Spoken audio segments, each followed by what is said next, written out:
going to cover Cigna. We're going to talk a little bit about AI, contemporary prison slavery, and a whole bunch more. So settle down, get strapped in. Let's do this.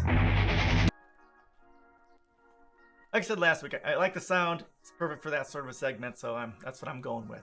So welcome, everyone. Hope everyone had a great week. We made it to Saturday. Hallelujah. My brain is swimming just a little bit. I'm trying to get off duloxetine, and just starting to feel that the withdrawal from it. Hoping I can get through today and then into tomorrow and then take it. That way I can keep spacing it out. I'm at 4 days, so hopefully I can get to 5 days before I have to take it again. Let's see, what else is happening with me? So, well, my Friday was really, really shitty. I had my friend of mine at work. She's going to another position, which is awesome for her, which is amazing for her. She found an amazing position. So that was kind of sad, but good, bittersweet. And then also on Friday, I had my second appointment with a Veterans Administration for the therapist for ADHD. And my first appointment was over a month ago, and she said, "Yeah, you probably have ADHD," which was amazing. Because I thought I had ADHD through my research and stuff like that, and she said it because of my lived experience.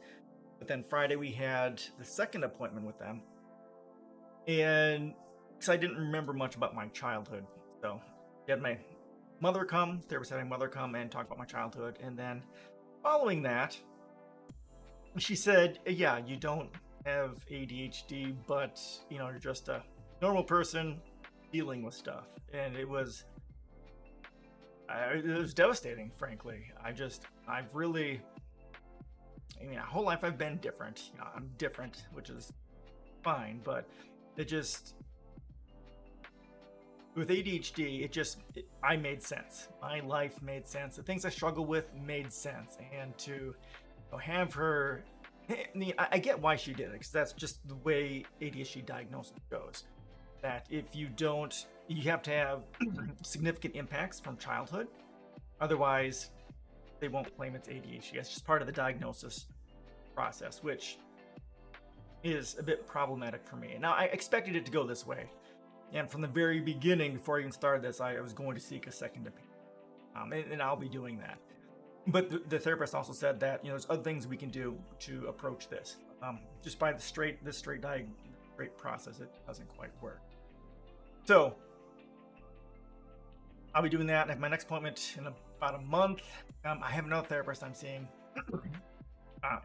basically every 2 weeks, which has been good. So hopefully I'll talk to her about that. I need to find someone else to talk about diagnosis as well, so I can get that second opinion.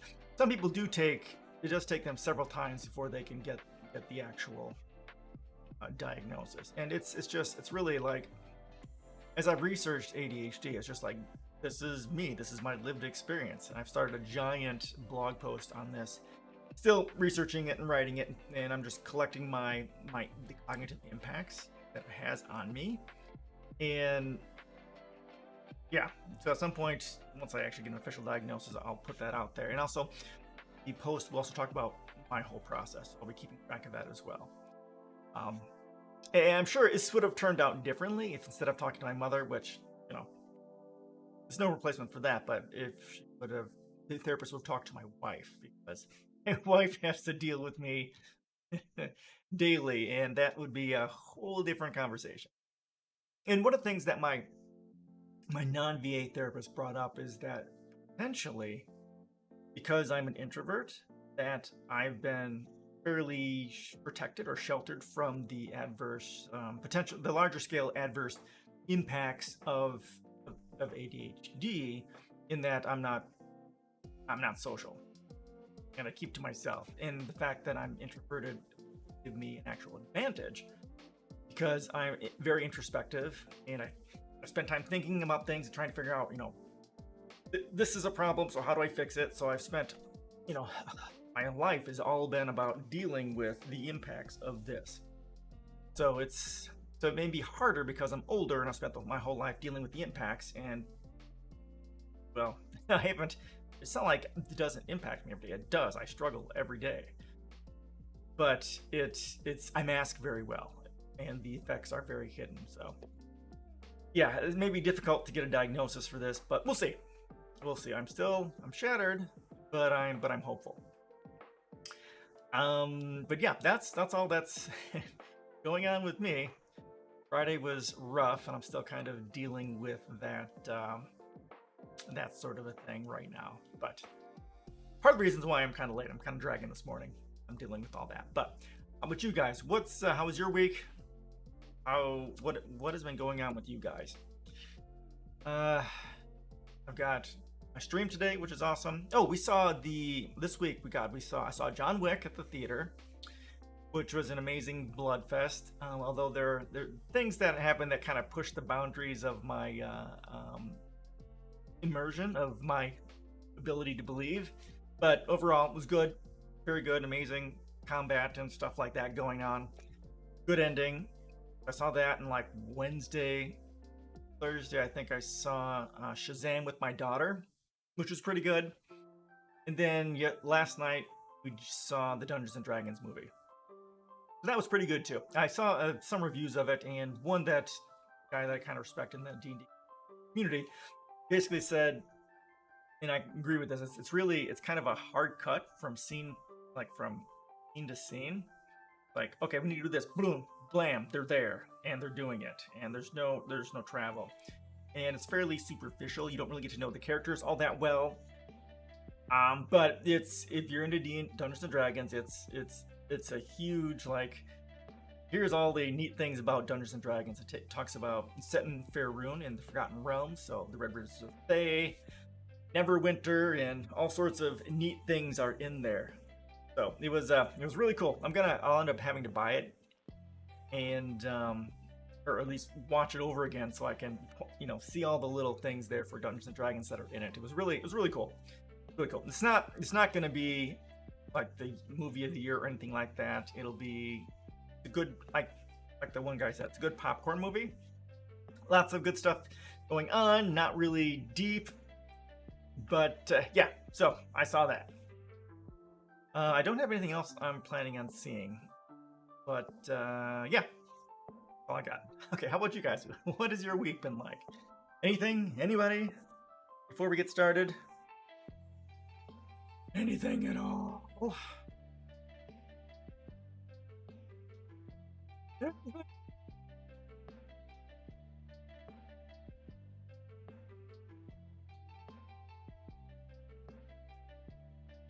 All right. I have one article here on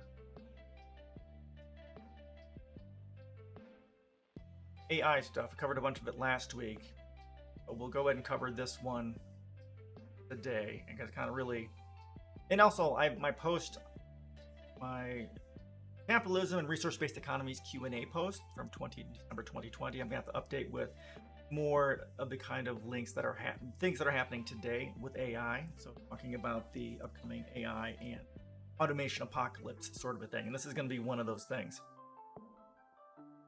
This is from Now This News. This is from last week, 27th.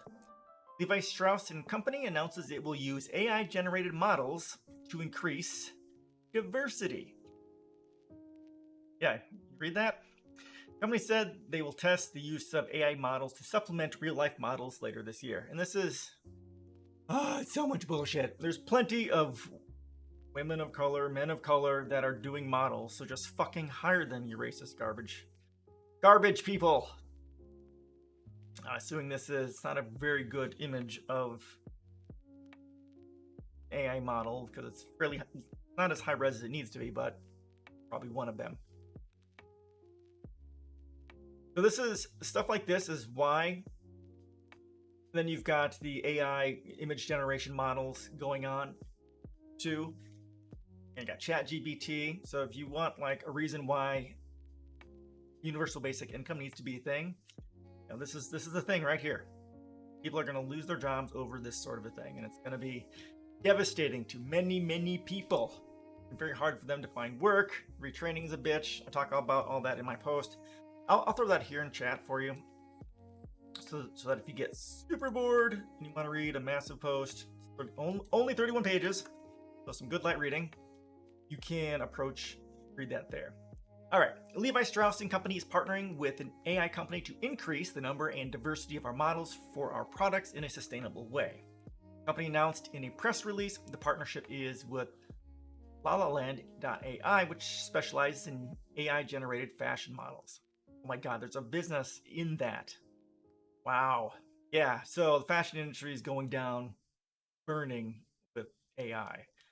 Now, another thing to keep in mind here, that something like this, it should be celebrated, but because capitalism, people have to work or they die in the streets, this is devastating to many people.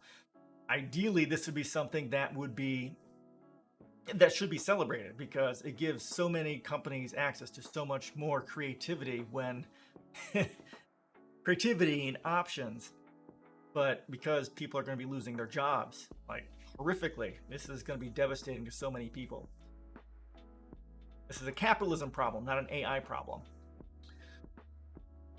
Let's see. In the press release, Levi said they will test the use of AI models to supplement real-life models later this year. While AI will likely never fully replace human models for us, bullshit, liars. We're excited for the potential capabilities this may afford us for the consumer experience, said Dr. Amy Gershkoff-Bulls, global head of digital and emerging technology strategy at Levi Strauss & Company. No, it will. AI will definitely fully replace pretty much all modeling unless they're super famous, and that's pretty much it. Now, to be something to look at here is excited for the potential capabilities. Now, this is something that is super useful. If the AI and the software becomes good enough, you can basically take a scan of your body, or wearing a tight, skin suit or something like that, scan your body through just your webcam and put in your height and statistics and stuff like that, and then the AI on the website can create a real life model of you and see how you look in it. That'll be something super amazing. Many Twitter users pushed back on the idea that the solution to a lack of diversity in fashion is AI models rather than hiring real models. People calling the decision lazy, absurd, and racist, to cite just a few responses. To an extent, yes, that's definitely true, but it's just capitalism trying to get rid of people because people are a liability. They cost money, whereas just using AI, make it once and they can do it over and over again. All right, here's some tweets. Sagi Stellium. The point of modeling clothes is so customers can see an accurate representation of how the clothing item fits a real human body. Not only is it absurd to computer generate diversity instead of hiring real diverse people, but this completely defeats the purpose of model photos. I kind of disagree on that, because they can make the body realistic, but I get exactly what you're saying. Seeing the real person in the real clothes, yeah, I get that, but very efficient. Levi's laziness and cheapness and cynicism all in one stroke. No, just capitalism. Tech bros will literally invent new tech capable of altering ethnicities of models before actually hiring people of color models. Astounding. Yep. It was previously reported that Levi Strauss & Company was planning on laying off 800 employees, almost 20% of its corporate jobs. These cuts were expected to save the company $75 million to $100 million annually, and will make their people richer, make their owners and stockholders much richer. Good stuff. Again, this is all about making more money, making the rich richer, and even if the cost means the devastation of everyone else. All right, questions, comments on that as a concept? That'll be the last AI thing we talk about. It's just really a great follow-up from last week. Anyway, Bueller. Oh, music. Music's on. Let me know if the music is too loud. All right, next one. California could ban Skittles. Oh, okay, hold on. I don't know if this is a an April 1st thing, because this is something that should be done. Okay, we'll read this and see if this is an April 1st thing or not. I'm not sure. California could ban Skittles, Sour Patch Kids, and Campbell's soup over additives. California lawmakers are weighing a law that would ban the sale of candies like Pez, Skittles, Sour Patch Kids, foods like Campbell's soups, but also banned over additives linked to cancer and organ damage. Now, this is a kind of a thing. Skittles are horrific because they got dye after dye after dye in there, which is actually really bad for you. And Sour Patch Kids will as well. I'm not sure about Campbell's, but I'm sure there's additives in there to keep it from, spoiling. And there are lots of things that we here in the United States can have in our foods that Europeans don't because they've already banned it, and we're too fucking stupid to do it ourselves. Because, money. Better to murder people for fun and corporate profit, right? The legislation, which was introduced by Democratic Assemblyman Jesse Gabriel, targets 5 additives, 3 of which have been banned by the European Union. The 5 substances are propylparaben, red dye 3, brominated vegetable oil, potassium bromate, and titanium dioxide. Okay. Red dye number 3. The others I've kind of heard of, but that's pretty much it. San Francisco advances its reparations plan. Yeah, that's pretty interesting. Californians should not have to worry that the food they buy in their neighboring grocery store might be full of dangerous additives or toxic chemicals. Gabriel said in a statement, this bill will correct for a concerning lack of federal oversight and help protect our kids, public health and safety, and our food supply. Bill would also block companies from manufacturing food with the additives in California, regardless of whether or not the food would be sold in the state. Cool. Gabriel said the goal was to get the companies to eliminate the substance from their recipes altogether, not just in California. Substances were chosen because of their bans in Europe, Gabriel said, with titanium dioxide being the most notable. The ingredient is used for food coloring and was the center of a lawsuit in the state last year. Research from Germany in 2015 found that the substance could build up in the liver, kidney, or spleen. More recent research in France found in 2017 that it could increase someone's risk of damage to the immune system, inflammation, and cancer. Why are these toxic chemicals in our food? Susan Little, an employee at the Environment Working Group, asked the Daily Mail. We know they are harmful and that children are likely eating more of these chemicals than adults. It makes no sense that the same products food manufacturers sell in California are sold in the EU, but without these toxic chemicals, she added. The Environmental Protection Agency reported in 2020 that children who consumed another of these substances, red dye number 3, were more likely to be hyperactive and inattentive. So they're saying that red dye number 3 causes ADHD. That's what they're talking about. The other major ingredient was potassium bromate, which has been banned from Canada, Brazil, and the EU because of its link to thyroid and kidney cancers.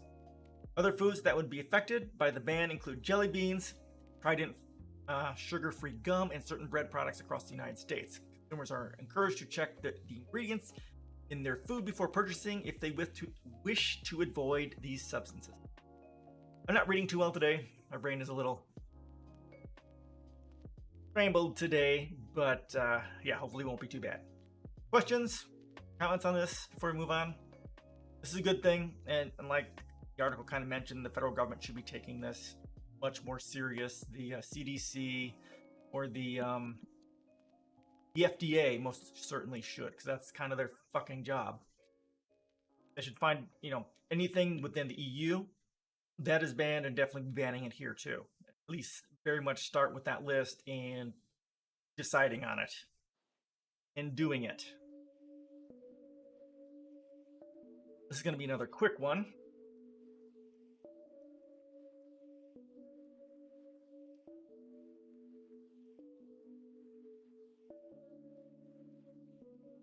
Anything about that, additives?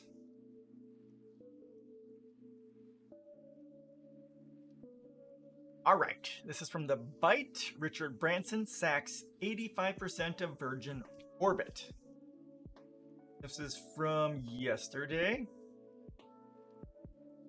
Virgin Orbit has announced that it will cut a total of 675 jobs, staggering 85% of its workforce in a Securities and Exchange Commission filing today. Earlier this year, Richard Branson's satellite launch outfit failed to deliver its first satellites into orbit. Setback clearly has cost the company dearly, with it revealing in a regulatory filing earlier this month that it was pausing all work and trying to conserve capital.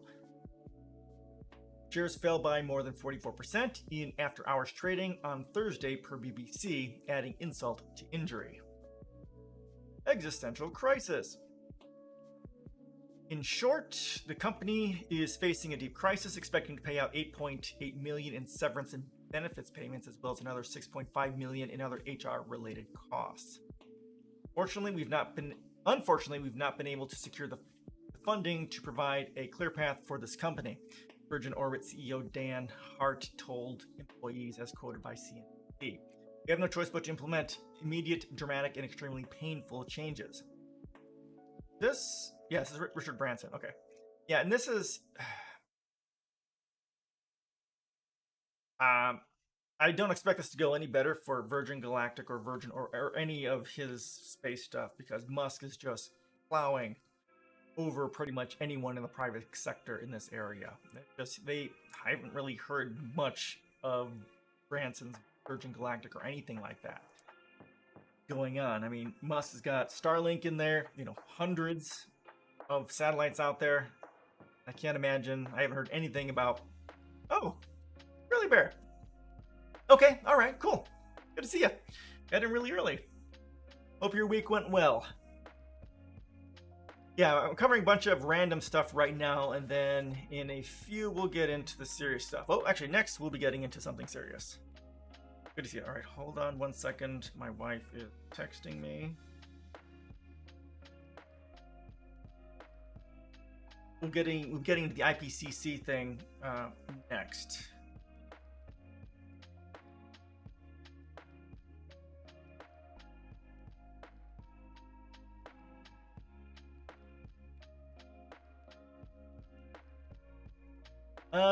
Okay. Okay. I have to wait. Okay, so Virgin Orbit has struggled to secure funding, especially following its January mishap. According to a February investigation, the rocket's fuel filter became dislodged during launch, causing it to overheat and triggering malfunctions. But it's not all doom and gloom. The company has already successfully launched satellites on 4 occasions. Okay, so far for both commercial partners and U.S. defense contractors. Oh, okay, so they have actually been doing stuff. Okay, good for them. Where the severe job cuts leave the venture remains to be seen, but given the circumstances, the company could soon have its reckoning. All right, so there's that. Now we'll start getting into the more interesting, serious stuff here.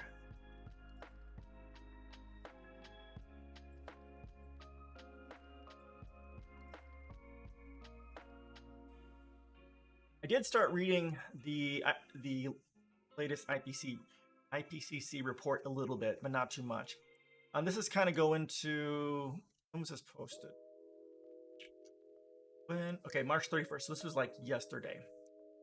IPCC separating the science from the politics. So this is going to kind of get into the science community versus the politics behind the report and stuff like that. I think this is going to be pretty interesting to read. This will be the first longer thing that we read today. Any questions, comments before we get started on this? After that, we're getting into one more climate thing, and then we've got slavery in the U.S. and other stuff.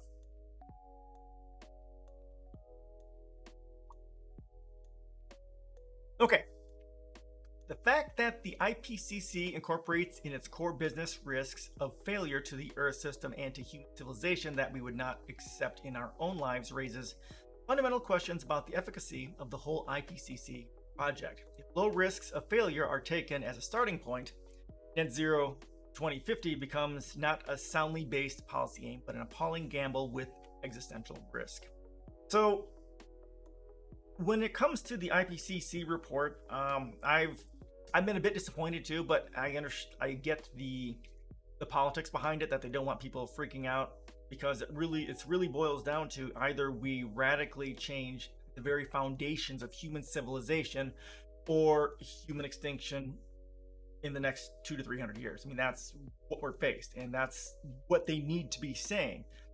And as I talk about in a few of my posts, basically that if the United States, as long as the United States chooses to be the largest terrorist organization in the world, humanity has zero chance of doing anything to save itself from extinction. I mean, that's what it boils down to.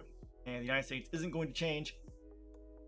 So we're essentially fucked as a species. Because the United States being the largest terrorist organization, it's destroying infrastructure, it's destroying governments, creating poverty, enslaving people, exploiting people, destroying the environment, like all the horrors that are going on in Ukraine. That's the United States. All the people's lives destroyed, all the wasted resources used in war, all the infrastructure that's destroyed, all the greenhouse gases that are put into the air from all of the war machines that operate off that stuff. I mean, it's devastating to the environment. As long as the United States keeps pushing this bullshit, humanity doesn't have a chance. Like, what is it? The U.S. military is I don't remember what the number is, like 46th largest polluter globally, something like that. I mean, it's some giant number of pollution. Some people like Claire Daly and Mick from Scotland have talked about this, and that's the conversation we need to be having. And that's not what this is talking about. They'll never talk about this because this is primarily the global north, and they're never going to hold, even for a second, the United States responsible for the horrors it inflicts globally. Because the moment they do that, the United States no longer plays, and the whole thing basically, nothing's going to happen. Not that anything is going to happen, but the United States not being a part of it, there's zero hope of anything. Okay, so now onto the article. What credence should be given to the most recent summary report from the Intergovernmental Panel on Climate Change, IPCC. To do that, you need to separate the science from the politics that pervades the IPCC process. The IPCC last week published a 36-page summary of its forthcoming AR6 synthesis report, which also comprises an 85-page longer summary, as well as a yet-to-be-published full volume prepared by physical and social scientists. I started reading this a little bit. The issue I have with the way it's prepared, it's a bullet point sort of a thing. There really isn't kind of it's not written in just like paragraph form as far as I've seen. So it makes it harder to follow. It's kind of annoying. At least on the 36-page summary. Maybe the 85-page summary is more narrative focused. All are based on the contents of the three main IPCC reports from 2021, 2022, on the physical basis, impacts and adaptation and mitigation, and three special reports on 1.5 degrees Celsius on climate change and land and the ocean and cryosphere in a changing climate. Shorter versions are known as summary for policymakers and are subject to political vetting. In this most recent instance, amongst many examples, Saudi Arabia vetoed a proposal saying that burning fossil fuels was the main cause of human-caused climate warming, despite the overwhelming evidence. Truthfulness was no defense in a room of climate diplomats. So this is sort of bullshit that this whole process deals with. It's not, it's not scientists coming together saying, "Hey, fuckers, this is the way it is," like it or not. There's politics involved here, and this is that's the problem. If anyone can say that, fucking Jesus Christ, Saudi Arabia can veto something, stating the scientific fact that fossil fuels are the main cause of climate change. I mean, what truth is there in these documents? I mean, if they're not going to say just the flat scientific truth, there's a problem. Big problem. All right, there's a long history of such interventions. So whereas the long or full IPCC reports of the research findings are written by scientists, the SPMs are voted and vetoed line by line by political delegates appointed by the 195 nations which comprise the IPCC. As examples, the IPCC's first assessment report, SPM, in 1990, the United States, Saudi, and Russian delegations acted in watering down the sense of alarm in the wording, beefing up the aura of uncertainty. In 2007, Professor Martin Perry reported that governments don't like numbers, so some numbers were brushed out of it. And in 2014, for the fifth report, SPMs on climate impacts and mitigation were significantly diluted under political pressure from some of the world's biggest greenhouse gas emitters, including Saudi Arabia, China, Brazil, and the United States.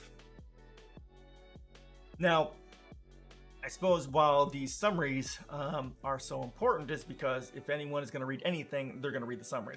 If I end up reading anything, it'll be that, because I can't read 1,000 pages. I have to work for a living. Because like the previous document they put out was like 1,000 pages for the full one. So if they get their claws into the smaller one, which some people might actually read, they cleanse it of anything that's, well, the truth, then it's much easier to deceive the public.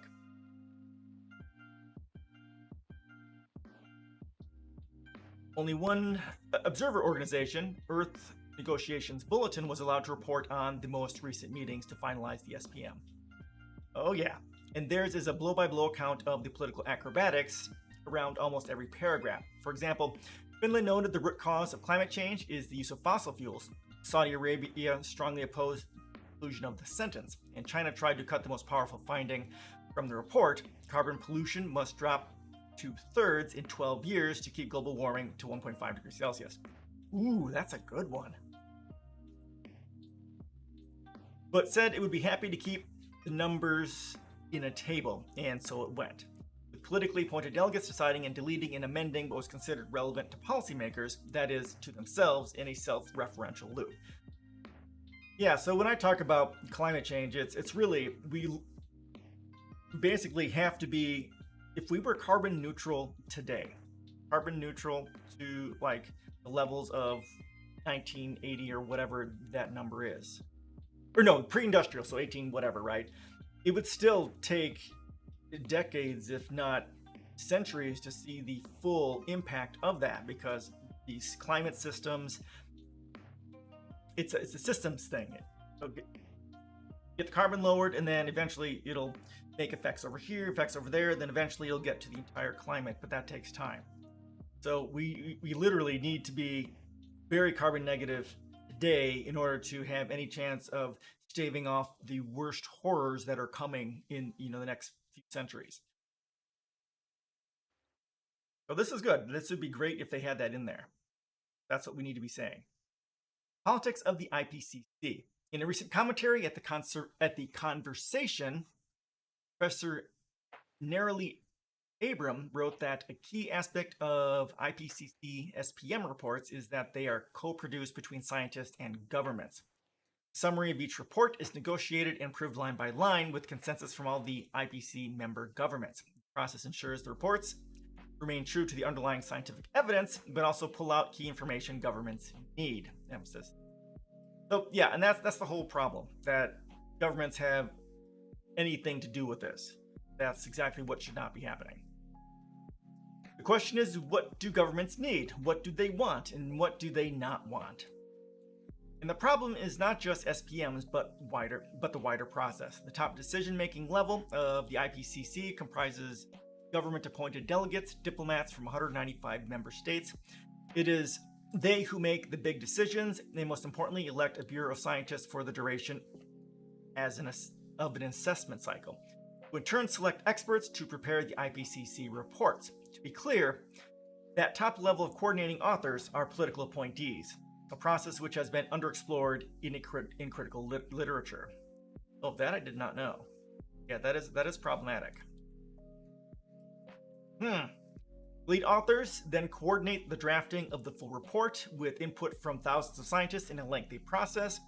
Their draft is reviewed by experts, but a second draft plus a draft SPM are then reviewed by governments. Governments again review the final draft SPM, as described above, in a process where any one nation has the power to delete anything it does not like. This whole process, as illustrated by the IPCC, is an essentially political process from the top, at the start, and in the end. Wow, okay, that's a problem. Okay, so what do we got here? Preparation of IPCC reports outlined in the infographic below. Scoping. The outline is drafted and developed by experts nominated by governments and observer organizations. Approval of outline. The panel then approves the outline. Nomination of authors. Governments and observer organizations nominate experts as authors. Then the selection of authors. Bureau selects authors. Expert review. First order draft. Authors prepare a first draft, which is reviewed by experts. Then government and expert review, second order draft. Second draft of the report and first draft of the summary for policymakers is reviewed by governments and experts. God. Final draft report in SPM. Authors prepare final drafts of the report in SPM, which are sent to governments. Governments review the final draft SPM in preparation for its approval. Then working group panel approves SPMs and accepts. Okay, so honestly, how this whole thing should be biased. So those who should get a vote should be based upon those who are impacted the most. Basically, the global south should have a larger vote than anyone in the global north in any of this, because they are the ones who are going to be devastated by and are being devastated by climate change. The global south is the ones whose lives are going to be destroyed, and that the global south has benefited from the exploitation of. The global north has created most of the climate problems, especially the United States. The United States is one of the actually, I would say they are the largest, if historical, if not contemporary, generator of greenhouse gases, and that's if you specifically take into account the U.S. military, because the U.S. military and its pollution isn't taken into account in any of the greenhouse sort of literature or numbers. If you take that into account, yeah, the United States is the largest historically and the largest contemporary polluter, period. And so the global north needs to be held accountable for the horrors inflicted by creating climate change. And then the global south needs to be the ones to say, hey, yeah, fucked up, and this is what's going to happen, and this is what everyone needs to know.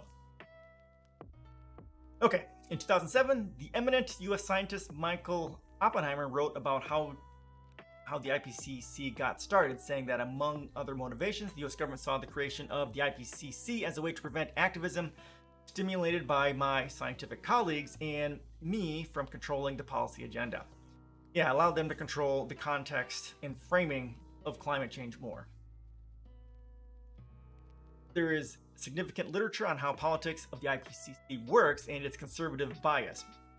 As just one example, Michael Thomas reported that in the recent IPCC special report on land, authors wanted to recommend a shift to plant-based diets, especially in wealthy countries where meat and dairy consumption is so high.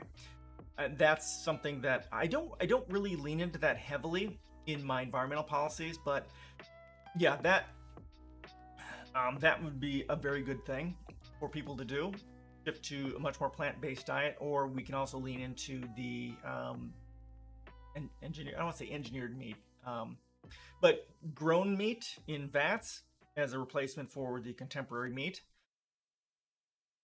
That's definitely the way we need to be going. But environmental impacts of meat and the recommendation to shift to plant-based diets didn't make it into the final report because delegates from Argentina and Brazil lobbied significantly for their removal. Fuck Brazil.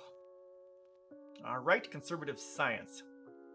Lead authors determine the shape of the scientific reports and have the capacity to privilege certain methodologies and sideline others.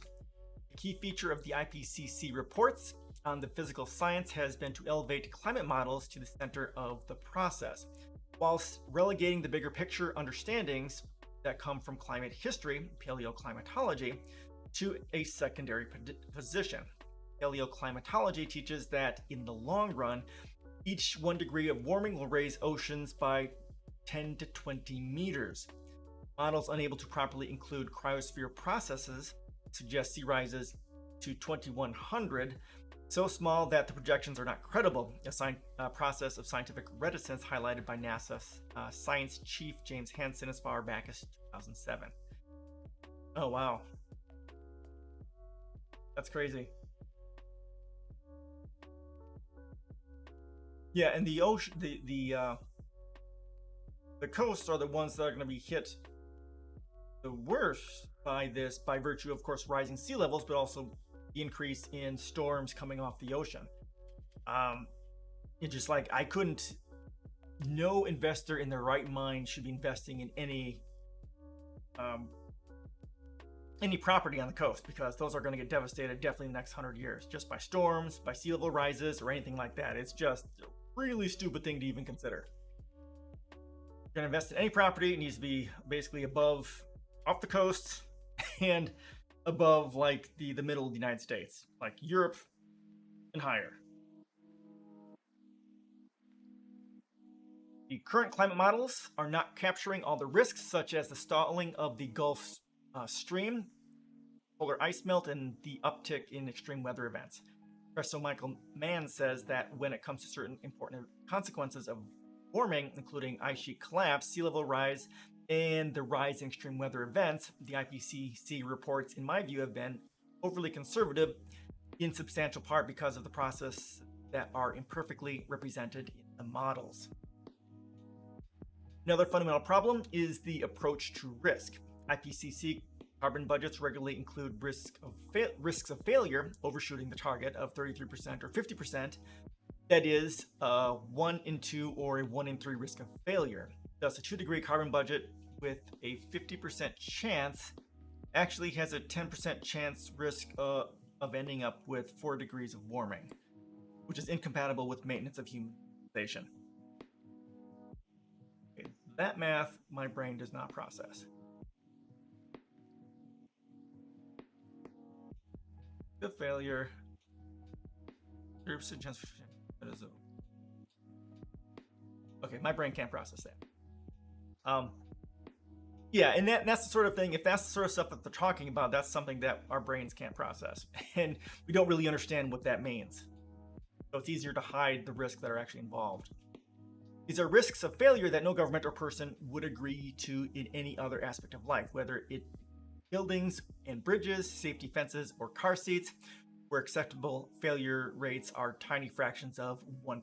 The fact that the IPCC incorporates in its core business risks of failure to the Earth systems and to human civilization that we would not accept in our own lives raises fundamental questions about the efficacy of the whole IPCC project. Holy crap in a box.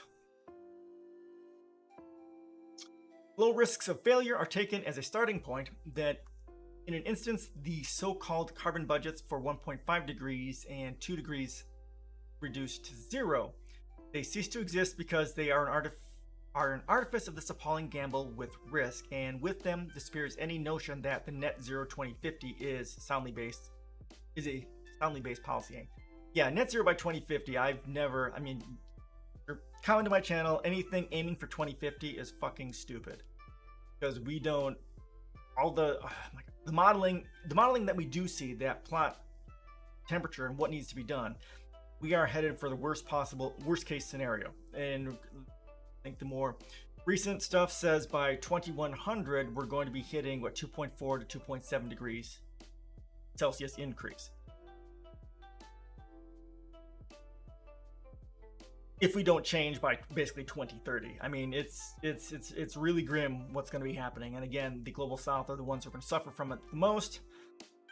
And, those of us in the global north will be better off, especially if we're away from the oceans, away from the coast. But it's going to get bad for us too, as we have climate refugees, the failure of food systems, and it's going to be so bad. So bad. When talking about Biden's environmental policies, well, lack thereof, again, he talks about 2050. I'm like, anyone who says 2050 is wrong, and they are the problem. That's just the way it is. Shows that they have no clue of the crisis that we're actually facing. In my policies, I say we need to treat climate change as a human extinction level event, and we need to act accordingly. And this, again, this report, like they're saying, isn't anywhere near speaking to the level of seriousness that we need to be doing. Okay. The risk management failure is incorporated into the heart of climate emergency economy models, known as integrated assessment models, which are increasingly at the center of IPCC economic and mitigation analysis. Again, peddling mythical carbon budgets. Yeah, carbon budgets are fucking stupid. Because, I mean, cap and trade, carbon budgets, it just means that richer, bigger companies can still do what they're doing by trading with other companies. It doesn't actually solve anything. Yamina Saheb has provided a devastating critique of how highly idealized IAM scenarios were selected from the Working Group 3 report of the current IPCC assessment. Depending on how IAM modelers perceive the roots of the problem to be solved, they will design the model structure, including possible instruments and relationships within their model accordingly. Hence, the very structure of a model depends on the modeler's beliefs about the functioning of society. Consequently, IAM results have the capacity to privilege particular pathways and entice policymakers into thinking that the forecasts the models generate have some kind of scientific legitimacy. What the new IPCC says. Last week's SPM report makes stronger statements than previous IPCC assessment summaries, but then again, the situation is now much worse. Thousands of scientists have spent hundreds of thousands of hours developing the full 6 reports on which the SPM is based. Much of that was done in lost or downplayed in the SPM, though some strong messages survived, including that more than 3.3 to 3.6 billion people are living in places highly vulnerable to climate impacts and new extremes. Judgment! Hey man! Oh, thank you! Thank you! I appreciate that. Yeah, I started streaming. Oh, I stopped for a little bit because the holidays, and then I was getting taxes done. My new job, I don't have. I only have 2 weeks of vacation, and normally I would take a week of vacation just to get taxes done. So it's been really rough to get them done. So I just started like 2 or 3 weeks ago to stream again. So welcome back. I'm back. How have you been? Thank you. It's good to be back. I'm a little taking some getting used to it again. Like I had to relearn how to stream. Well, good to hear. Good to hear. We've been doing okay too. Nothing crazy going on here for the most part. Wife's good, child's good. We've been COVID free so far as we're aware. So living our lives and doing things. We covered a bunch of AI stuff last week, and I had one article today that we're talking about. So I think we'll end up covering a lot more AI stuff because it's right now it's really exploding to something that's really gonna make a huge difference. If you look at the conversation around UBI, that is a huge part of why we need UBI, because some people are going to be losing their jobs. Here's the article we went over. This is really short. Levi Strauss looking at AI generated models to increase, quote, diversity. Yeah, it's going to be devastating to these people that are doing that work. And it's just so many AI stuff. It's just people are going to lose so many jobs. Now, normally AI would be an amazing thing. You give people an incredible amount of creativity, but because capitalism, people have to work for a living, it's going to be devastating. Not only do we have the horrors of climate change devastating people globally, so now we also have the capitalistic harms that AI will bring, people losing jobs, poverty, and all that stuff resulting from it, which is why UBI needs to be a thing. So, yeah. If you want to look at the stream is down there from last week, and it's also on YouTube as well. So, yeah. All right. Any questions? We're covering an article talking about the politics of the IPCC report and the horrors of that, all the politics involved and why it's problematic. And I'm actually going to be using this in some small calculations I'm doing. When you look at the harms of climate change, the global south, like 3.6 billion people are the ones who are going to be the first to suffer the consequences of climate change. And when we talk, see this over the next 50 plus years, these countries in the global south, we're already starting to see the impacts of climate change. Droughts, food shortages, and people dying from wet bulb temperatures. Mostly, we're seeing that mostly in the Middle East, but those are going to become much more extreme, much more common. Then people are going to start dying from diseases and lack of food and water and that sort of stuff. Then we're going to have protests and violence in these countries, and then those fascist right-wing governments that the United States has couped and installed.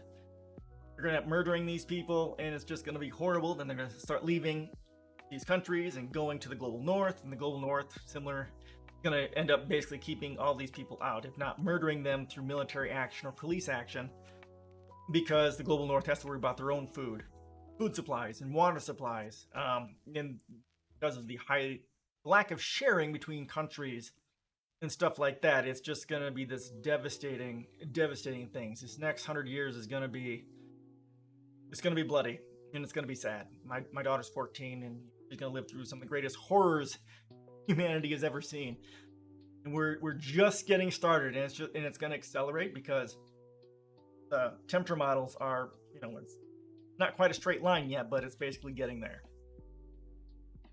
Okay. But there is a tendency to put into future tense what should be present tense. The SPM says that warming of more than 1.5 degrees would be devastating for Earth's people and ecosystems, but that is already the case because a number of crucial climate systems have already passed their tipping points at the current level of warming of 1.2 degrees. A search of keywords relating to system tipping points and their consequences in the SPM is instructive.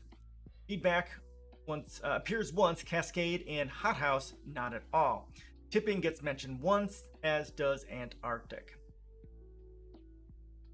There's no admission that limiting warming of 1.5 degrees is not a desirable outcome and would involve, amongst many outcomes, eventual sea level rises measured in many meters, likely in the eventual sea level rises measured in many meters and likely in the tens of meters. Yeah, it's gonna be so bad. And my policies really talk about what we need to do, and it has to be, again, aggressive. The United States has to stop being the global terrorists, all that. We need to gut our US military down by 75% at the very least, shift all that to sustainable energy, climate change, and all that sort of a thing. And that's the level of drasticness that needs to be done to even have a chance. And again, the SPM says that beyond the 1.5 degrees threshold, scientists have found that climate disasters will become so extreme that people will not be able to adapt. That is already happening. People are already fleeing from desertification of the dry subtropics, from unprecedented drought, and from the salination of their land today. Right, I mean, we're already having those extreme events, and it's I mean, if you had the flooding in, Europe summer, and then we had the fires over the last few years getting bigger and bigger. Ugh. In the report and the media commentary, there has been confusion about the feasibility of keeping warming below 1.5 degrees. Given the projected increases in emissions, in the short term, we may not plateau till this decade's end and then remain high. The world is not within COEE, I have no clue what that is, of keeping warming to 1.5 degrees or even 2 degrees. And talk of 1.5 degrees is really about scenarios that involve significant overshoot and then trying to cool back to 1.5 degrees by century end. Yeah, it's...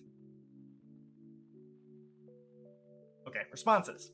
The most interesting aspects of the SPM release was not so much what it said, but the commentary around it, most notably the United Nations Secretary General Antonio Guterres, who has long recognized the existential nature of climate risks and in February warned that rising seas threaten mass exodus on a biblical scale.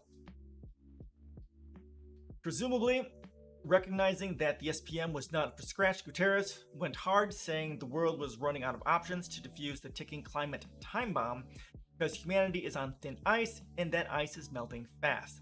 Acceleration His acceleration agenda, to be amplified by a UN Climate Ambition Summit in September in New York, calls on the world's wealthy nations, including Australia, to sign a pact to reach net zero emissions 2040, to phase out coal power by 2030. Ooh, I like that. And to block extraction of any new oil or gas or a position far in advance of the SPM's general tone. Yeah, this is much better. I like this. This actually has a chance of actually making a difference. So those are good stuff from this guy. I may have to read, what is it? His acceleration agenda. So I'm gonna have to look at that at some point. That sounds like it's pretty cool. Renew Economy reports that it would also mean ending all international public and private funding of coal, ensuring net zero electricity generation by 2035, ceasing all licensing or funding of new oil and gas, stopping any expansion of existing oil and gas reserves, shifting subsidies from fossil fuels to adjust energy transition, and phasing down existing oil and gas production compatible with the 2050 global net zero target. Okay, those are much better. That's more in line with what I talk about. My policies. The acceleration agenda is a reminder to the Australian government that they're way behind where they should be. A recent Australian study concluded that the IPCC is underselling climate change. Agreed. The accumulation of uncertainty across all elements of the climate change complexity means that the IPCC tends to be conservative. It's not conservative. I mean, conservative would mean it would be being safer, like telling the way it is, but possibly saying that it's actually worse than it actually is, because that is what would be conservative instead of underselling it.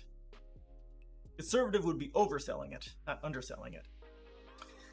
Said co-author Professor Corey Bradshaw at Flinders University. Certainty is in reality much higher than even the IPCC implies, and the threats are much worse. Okay, yeah, I see what they're saying by conservative in that case. Okay, all right. The SPMs are literally what they say there are, summaries of science for policymakers, arbitrated on by those same policymakers and designed to be relevant to policymakers in the current policy-making paradigm, which has been mired in decades of failure. In those circumstances, separating the politics from the science is a complex equation. Yeah, so that's a problem. Any questions or comments on that, on climate change? Oh, I think quite right. Okay. That is going to be distracting. Oh, that's fine.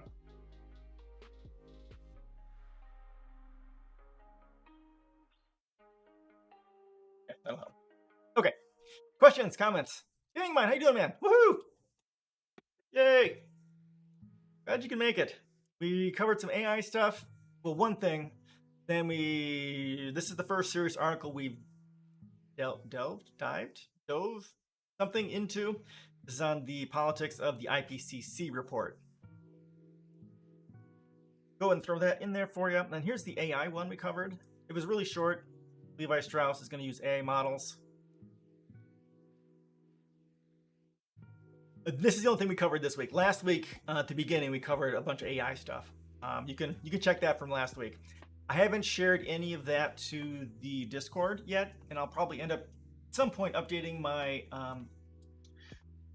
capitalism and resource-based economies Q&A post from December 2020 with a bunch of AI stuff to kind of hammer home. But yeah, and like I talked about when we started with this, this isn't a problem with AI. AI is awesome. Why not paste? Exactly. That's exactly that's exactly it.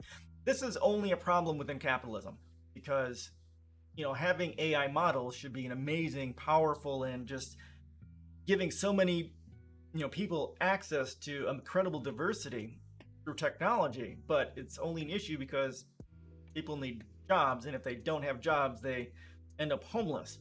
Part of this is just an issue with capitalism, but it's also, racism. The racism inherent to capitalism.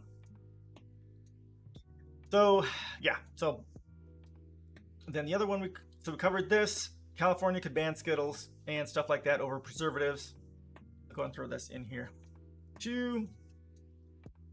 And then Richard Branson sacks 85% of Virgin Orbit. Not really interesting. little bit interesting just to kind of know what's going on. And then we hit the IPCC report. Did I share that? I'll share that again.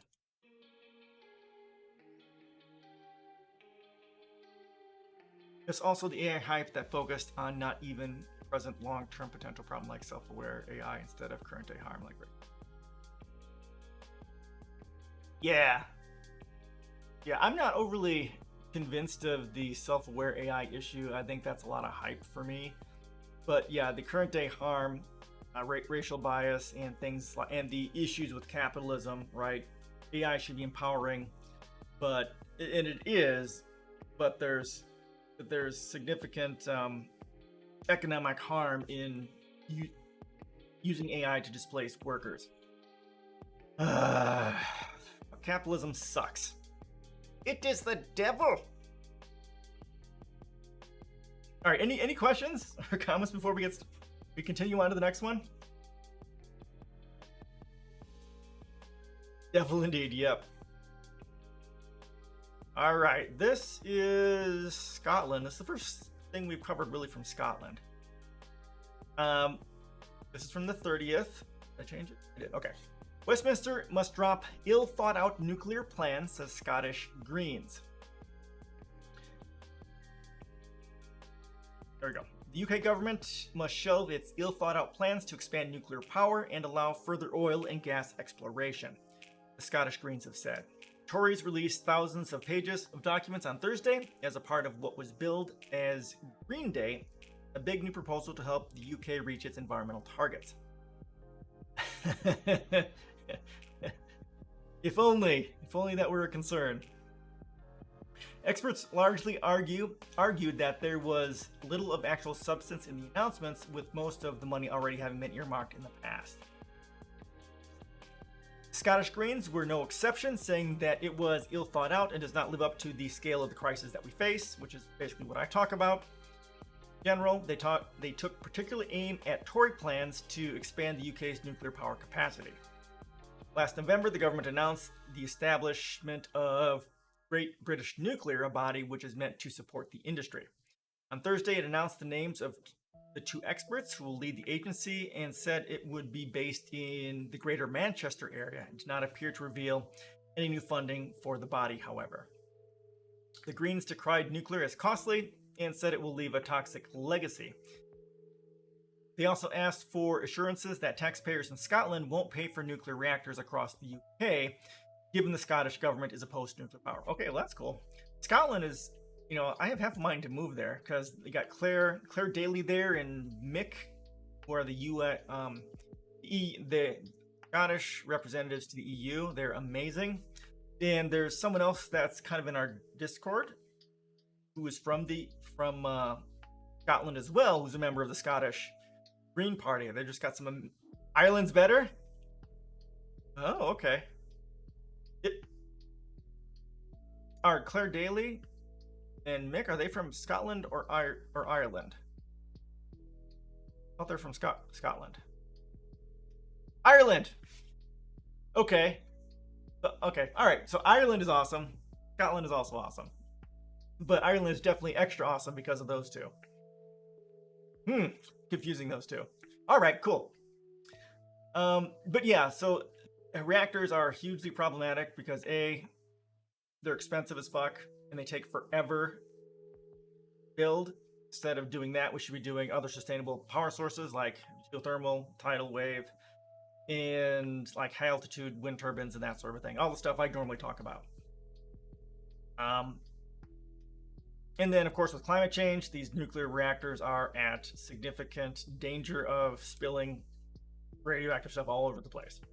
Especially as the wars begin over resources. That's going to also ensure that there is a nuclear wasteland everywhere. Reactors bad.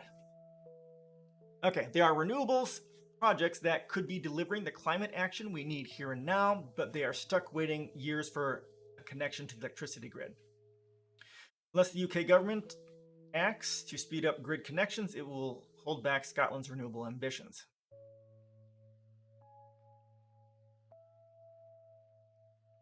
Waiting years for a connection? That's stupid. Instead, we are seeing a big emphasis on nuclear energy, which is no solution. It is extremely costly, dangerous, it takes years, if not decades, to become operational. Also leave a toxic legacy for future generations. Agreed. It will only drive up bills further. The Scottish government has rightly opposed nuclear power in Scotland, and we must ensure that people in Scotland are not paying for a project that we have opposed time and again. Climate emergency is happening all around us. We don't have time to waste by pouring billions of pounds of public money into fossil fuels and unproven and money hemorrhaging technologies. Ruskell said investments should be in renewables that we already have and that we know works. He added, here in Scotland, we are taking ambitious steps to boost investment in renewables and drive a just transition away from fossil fuels. We have an abundance of clean and natural resources that will allow us to build a green. So, great stuff here. The only thing I would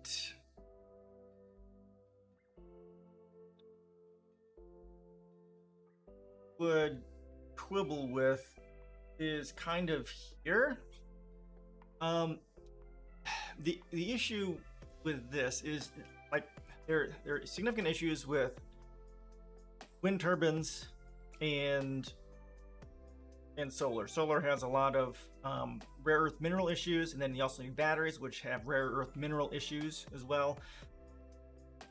We shouldn't just be throwing money at that because of the issues with it when it comes to resources, but we should also be throwing a metric shitload of money into geothermal, ocean and tidal, and things of that nature, that sustainable baseload power that can keep us going forever.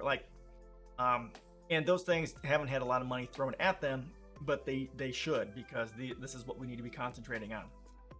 Honestly, when it comes to sustainable energy, using solar and wind should be, it shouldn't be the thing that we concentrate on the most, because it's intermittent. Baseload power is where we need to be at. But, there we go. Whoa! Limo Ted, how you doing? Oh my god.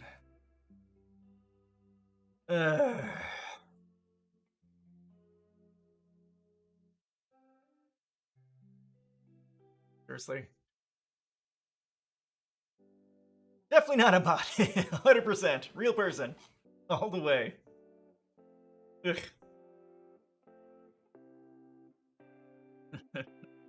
Thanks, the first bot we've really had in here. Alright, the next one.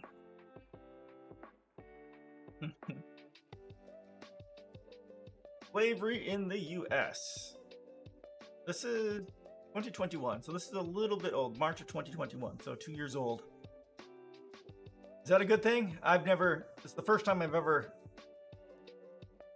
recall reading something from them. Looks like it's India? Yeah, African? Oh, you like it? Oh, okay. Okay, cool. Woohoo.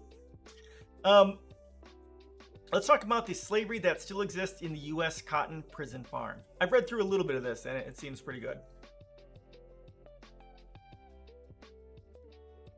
You don't see the world as it is, you see it according to who you are. This saying by American educator Stephen Covey sums up the twisted allegations of forced labor with which the U.S. is trying to implicate the cotton industry in China's Xinjiang Uyghur Autonomous Region. Okay, this I didn't see. Okay. As Washington and its allies, along with the Western media, push an aggressive propaganda campaign against the alleged human rights violations in Xinjiang, without offering any credible evidence, one needs to take a closer look at the murky history of forced labor and plantation slavery in the United States cotton industry, which some say still continue, albeit under a political and legal camouflage. Well, yep, there's a lot of hypocrisy involved with the manufacture of cotton in the United States. While slavery is legally banned in the US, the practice continues in the form of prison labor for convicted felons.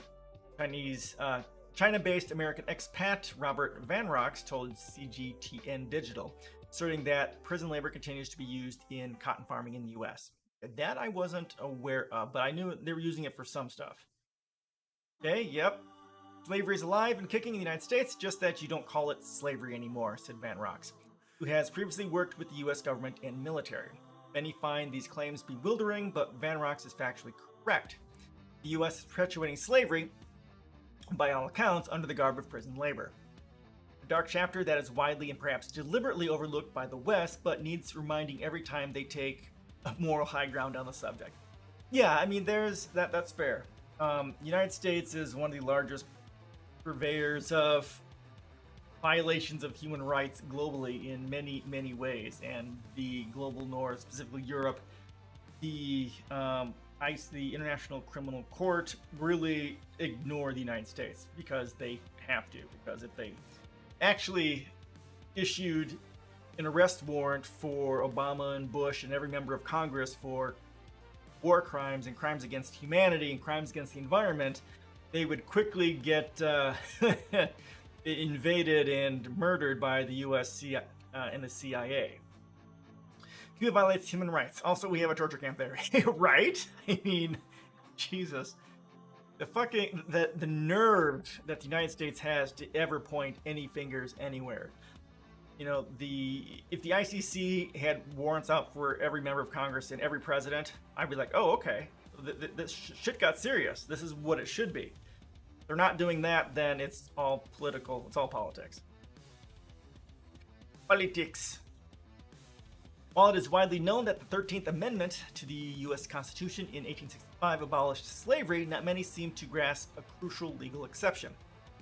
Section 1 of the amendment provides neither slavery nor involuntary servitude, except as punishment for crime whereof the party shall have been duly convicted, shall exist within the United States or any place subject to their jurisdiction. Okay, this is 13th Amendment. Yeah, so I've heard from several black people that abolishing the 13th Amendment needs to be done, or possibly maybe they mentioned amended. I wasn't familiar with it, but this is the one. So this makes sense. So we need to get rid of this accept clause right here. To get rid of the accept clause, I think the 13th Amendment is going to be fine. Beyond the legalese, this simply means imprisoned felons have no constitutional rights in the United States, and they can be forced to work as punishment for their crimes. Slavery from the back door, if you will. Discriminatory legal and judicial system in the United States has ensured that a large number of African American men are declared felons and therefore eligible for prison labor, which is just another form of slavery, just with more paperwork involved. More paperwork and more steps. In the United States, if you're a black person, chances of you becoming a felon is very high. 1/3 of black men in America are felons. Jesus Christ. That's just insane. 2017 report by Population Associations of America substantiates Van Rock's claims. We estimate that 3% of the total U.S. We estimate that 3% of the total U.S. adult population, 15% of the African American adult male population has ever been to prison. People with felony convictions account for 8% of all adults and 33% of the African American adult male population, the report stated. Yikes. Yeah, the systemic and structural racism inherent to the capitalism, the way the United States operates, it's pretty devastating. It's just, I've got my post that I'm working on off and on about racism and bullying in the United States. I have a giant ass section on systemic and structural racism in the United States, and it's just, it's hideous. Hideous. I think I need to add a section, at least a bullet point there about 13th Amendment. Yeah, I'm gonna have to do that. According to Van Rox, many of the cotton farms in the United States are run by prison laborers under harsh conditions, which is a modern version of slavery. In Arkansas, they have set up prisons where they actually farm cotton. The funny thing and the hypocrisy that is involved, that many of these prisons are former slave plantations, he said. Holy fuck. I mean, dear God. The biggest cotton productions, right? I mean, this is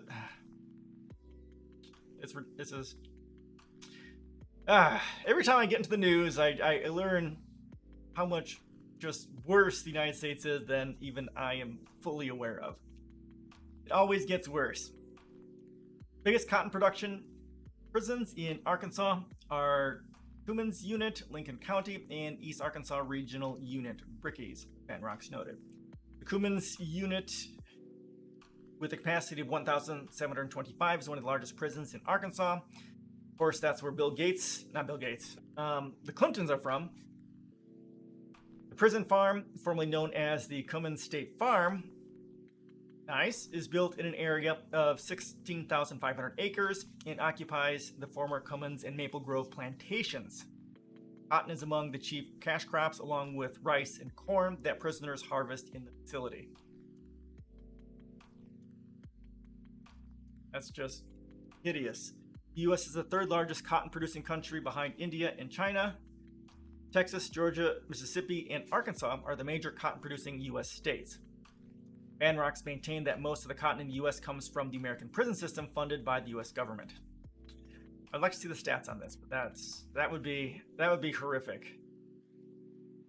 Horrific.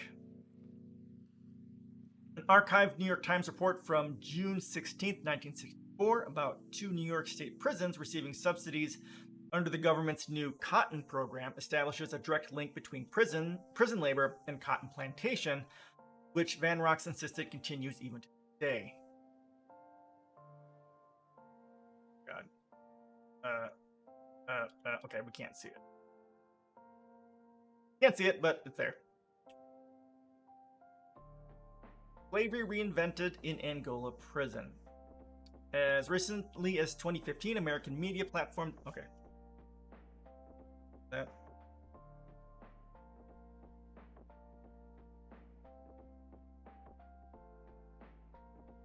Okay, all right. So, as recently as 2015, American media platform The Atlantic, in its documentary Angola for Life, Rehabilitation and Reform Inside the Louisiana State Penitentiary, portrayed a rather murky scenario at the country's largest slave plantation turned prison.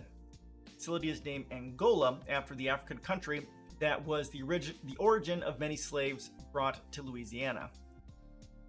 Oh my God. It is also popularly known as the Farm and the Alcatraz of the South.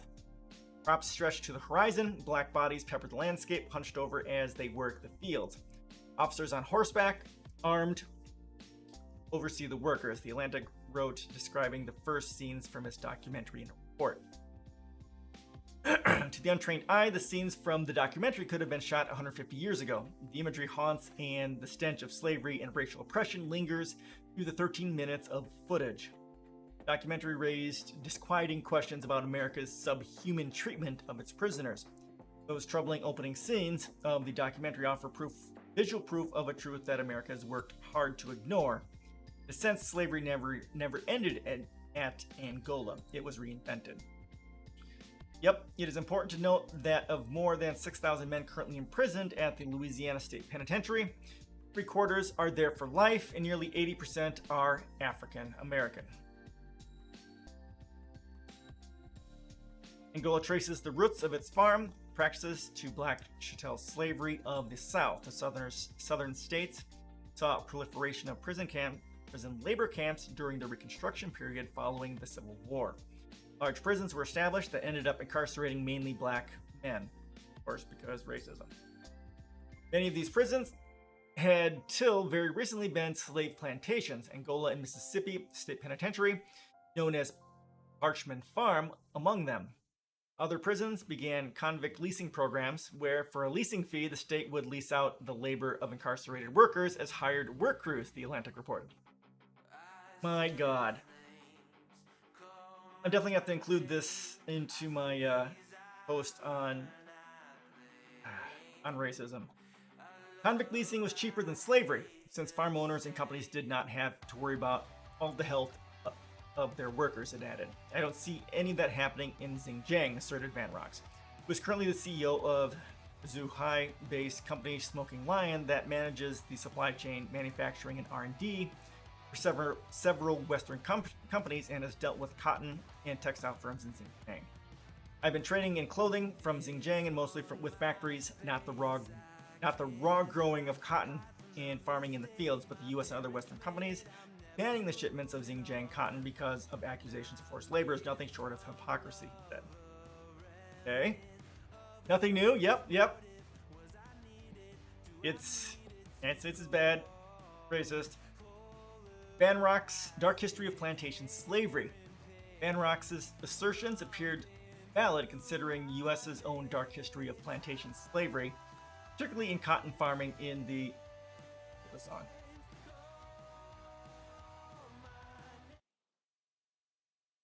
Particularly in cotton farming in the southern part of the country, as depicted in a paper titled Slave Society in the Southern Plantation, published in the January 1922 edition of the Journal of Negro History. Oh yes, how you doing, man? Welcome. How you doing today?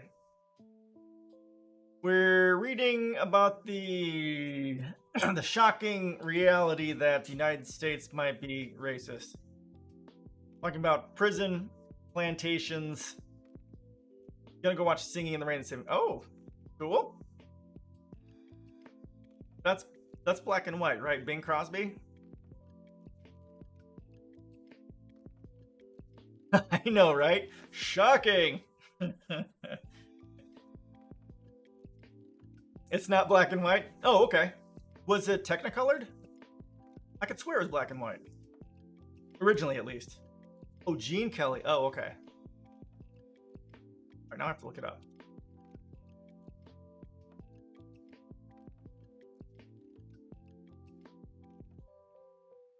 Okay, yep, color. All right. Crazy. Crazy. I'm okay. Lots of things going on. I'm okay. I've got a friend of mine at work left on Friday. So that was kind of. We're gonna keep in contact though. She found another amazing job.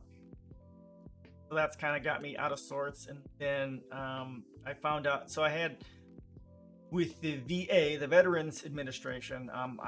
I got my initial diagnosis of ADHD like a month ago, beginning of February. But I didn't remember a lot about my childhood. So we had on Friday the second meeting with that therapist, talked to my mother. Then after that, I've been kind of a wreck since Friday for both these reasons. But the therapist said I probably don't have ADHD. So I've been fucking wrecked because of it. It's just with me having ADHD, I make sense as a human being. So that's been a whole thing. It's been a whole thing. I've been struggling with that since Friday, but I have another appointment with her in a month, and there are other options that we can look at to talk about that. And I have another therapist I'm seeing to kind of deal with this stuff. So beyond that, that shitty Friday yesterday, I've been doing okay. Work is amazing. Yeah, that is. It's. I have a blog post started on my journey into this, and I'll at some point when I get this figured out, I'll list all the impacts that it has on me and all that sort of stuff. Thank you, thank you.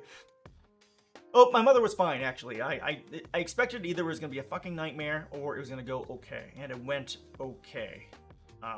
So it was fine. Our drive down there is an hour, and we talked. It was all fine, and she was a little emotional because she doesn't want anything wrong with her perfect boy, which I get. So there's obviously a bias there, but she didn't say anything that was wrong, and I don't remember much from my childhood, so it was fine. It was fine. Yeah, it is. And what was interesting is, like, the way they do diagnosis here in the United States through the DSM, they require that there be obvious impacts in childhood for ADHD to be valid. So our first appointment, they said, I told her about the impacts that I had because I'd done some research on it. I said, oh, okay, then you definitely sounds like you have ADHD. But I didn't remember my childhood, so once there wasn't any overt impacts of ADHD that my mother remembered, then it's like, okay, no ADHD for you.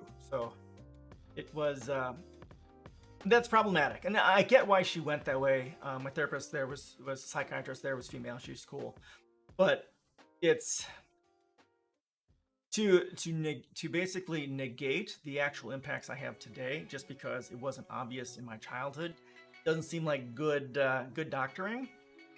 Obviously, I'm biased here, right? But that's just kind of the way the United States approaches it in the medical area. So when I began this process, I was planning on getting a second opinion just in case, just to make sure. So that's been a part of my process. So the therapist, the VA therapist, said that there's other tests we can do. So I'll probably pursue that. And then also, the other therapist I'm seeing every 2 weeks since this started. So hopefully I'll talk to Mama. Yeah, Mama's very biased, very biased. So yeah, but that went okay. They do too. Oh, okay, okay. Well, I don't know if that is a DSM thing or if it's a policy thing, but yeah, if you don't have, as far as my understanding is, if you don't have significant childhood impacts, then it's not ADHD, or they won't diagnose it as such. So that's been an issue. Childhood is kind of weird. The same in Germany. Most of the questions answered. Like, oh, okay, yeah. So maybe it is a DSM thing. So that's so. I expected it to go this way because of that. But what talking with my every other week therapist, what she posited is that because I'm an introvert, that has sheltered me from a lot of the issues. Much of your childhood isn't a significant fair. I hadn't quite considered it that way. For me, I guess it's just I considered it an old age thing, just because, more important things to remember, like capitalism bad and stuff like that. I really didn't think of anything about it like that. Interesting. That might be part of it too. Yeah. So yeah, me being an introvert may have given me a significant advantage over others who aren't, because the actual impacts of ADHD from the external world wouldn't be there because I don't people. So just the impacts are hidden to an extent, and also because I'm an introvert, I'm very introspective. So if I see issues, I try and come up with ways of dealing with it. I spent my whole life trying to deal with that, and it's been as I reflect back in my life, a lot of my life is about dealing with the impacts of it. And so it may be very difficult to get it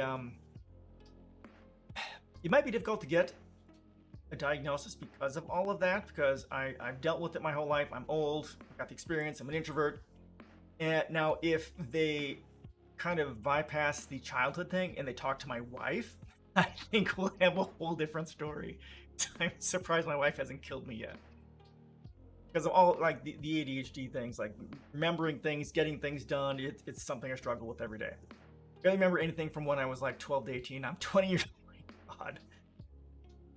Yeah, it's once you get to 18 to 20 and later on, that's when your body really starts getting into the maturity, especially in your brain area.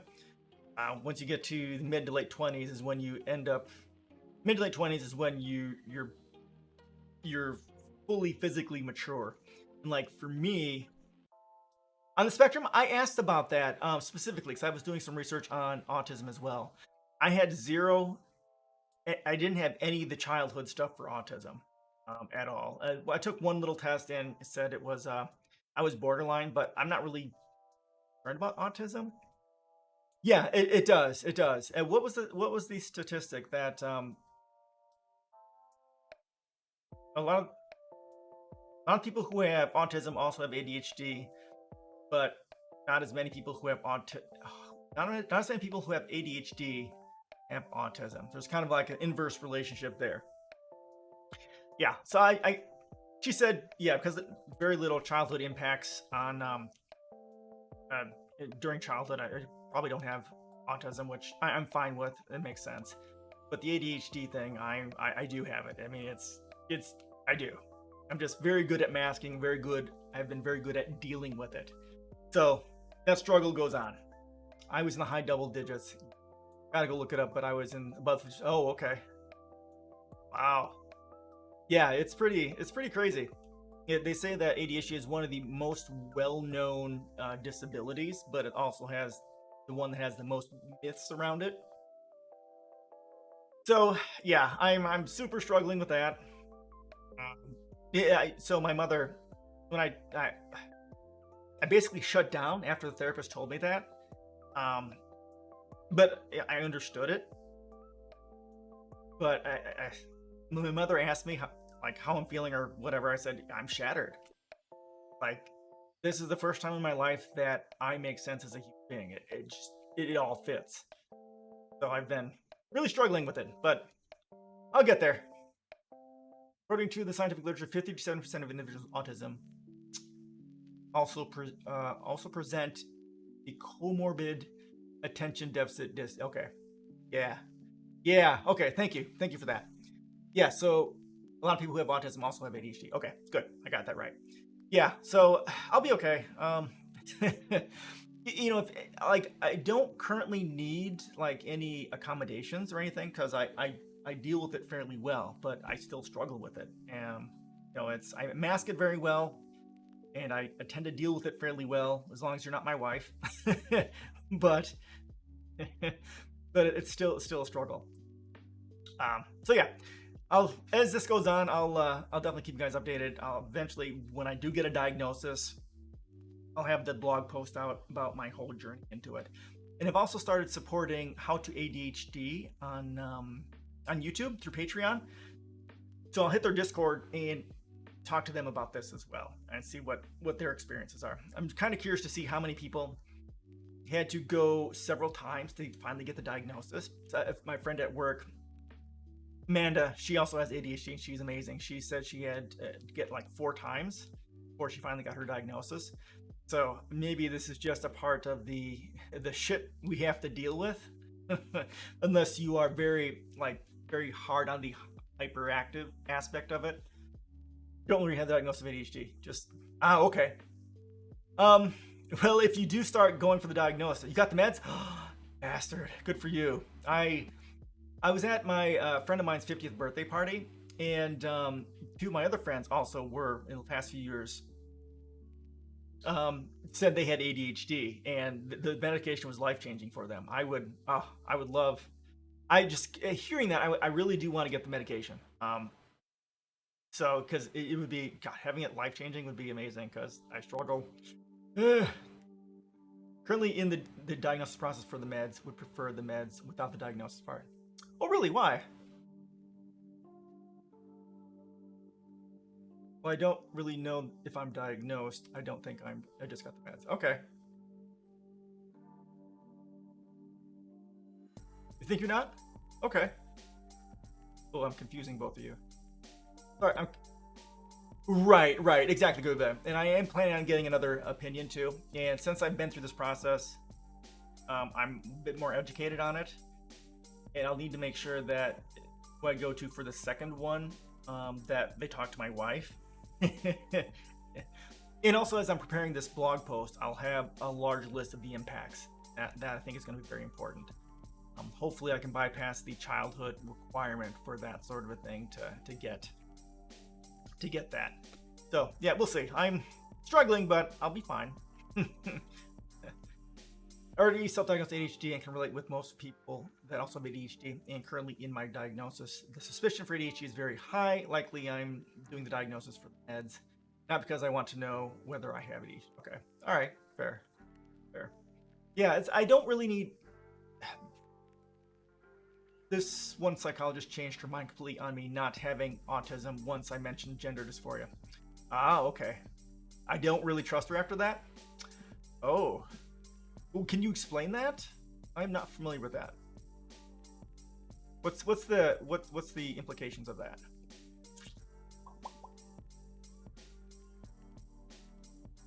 Yeah, that is what I'm looking for. My current therapist is specific to ADHD, and she's helping me with ADHD stuff.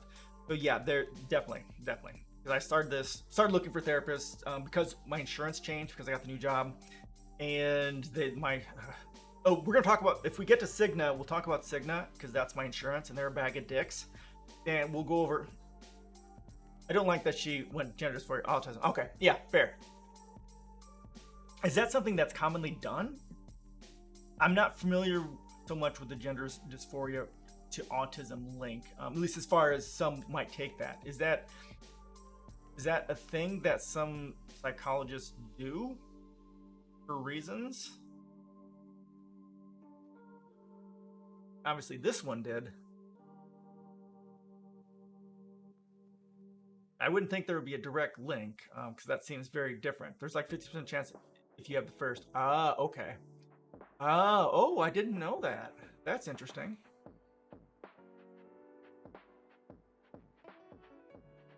Interesting. Okay. Crazy.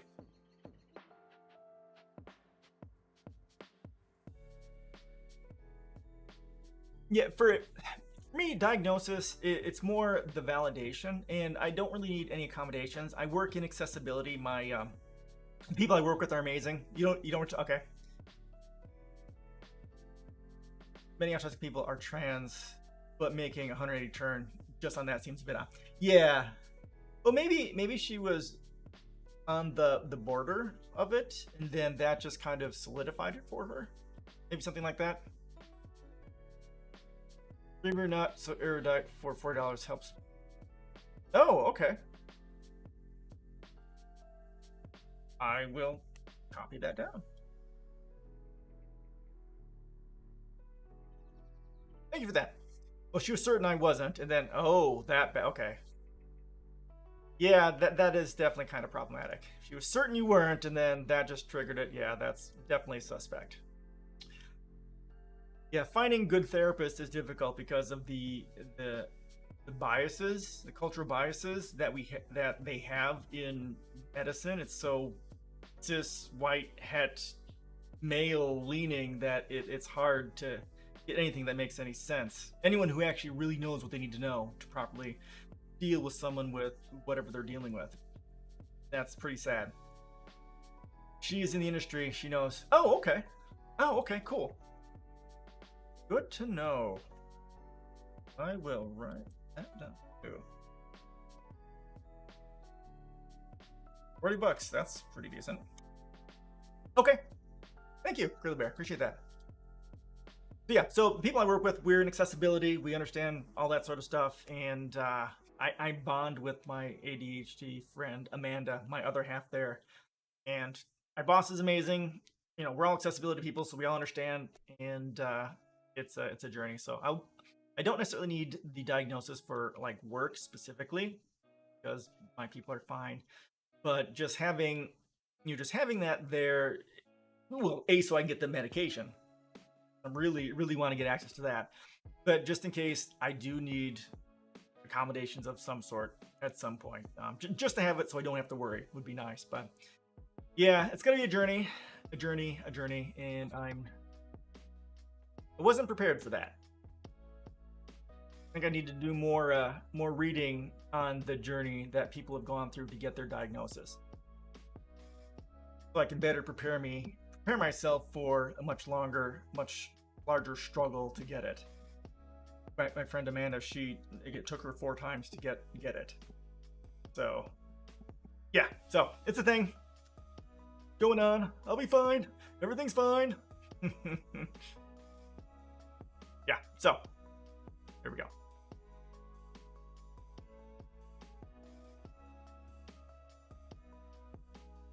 So since we talked about Cigna, we'll go over this one next. So this is who my insurance is, and I just haven't been overly impressed. The people who I've been going to a therapist for quite a while, like several years, well, at least 2 years. Well, actually, most of my life when I have gone, it's been through them. They don't take Cigna because Cigna's a bag of dicks. Yeah, some people just suck, to be honest. I remember one story where an ADHD diagnosis was denied because they were doing well at uni. Right? Oh my god.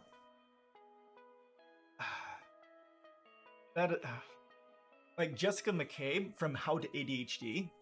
She was one of those. She performed well at university and in schools. She was a gifted student, but she most assuredly had ADHD, and pretty much the bias, especially for a diagnosis is, boys being hyperactive and violent and that sort of thing.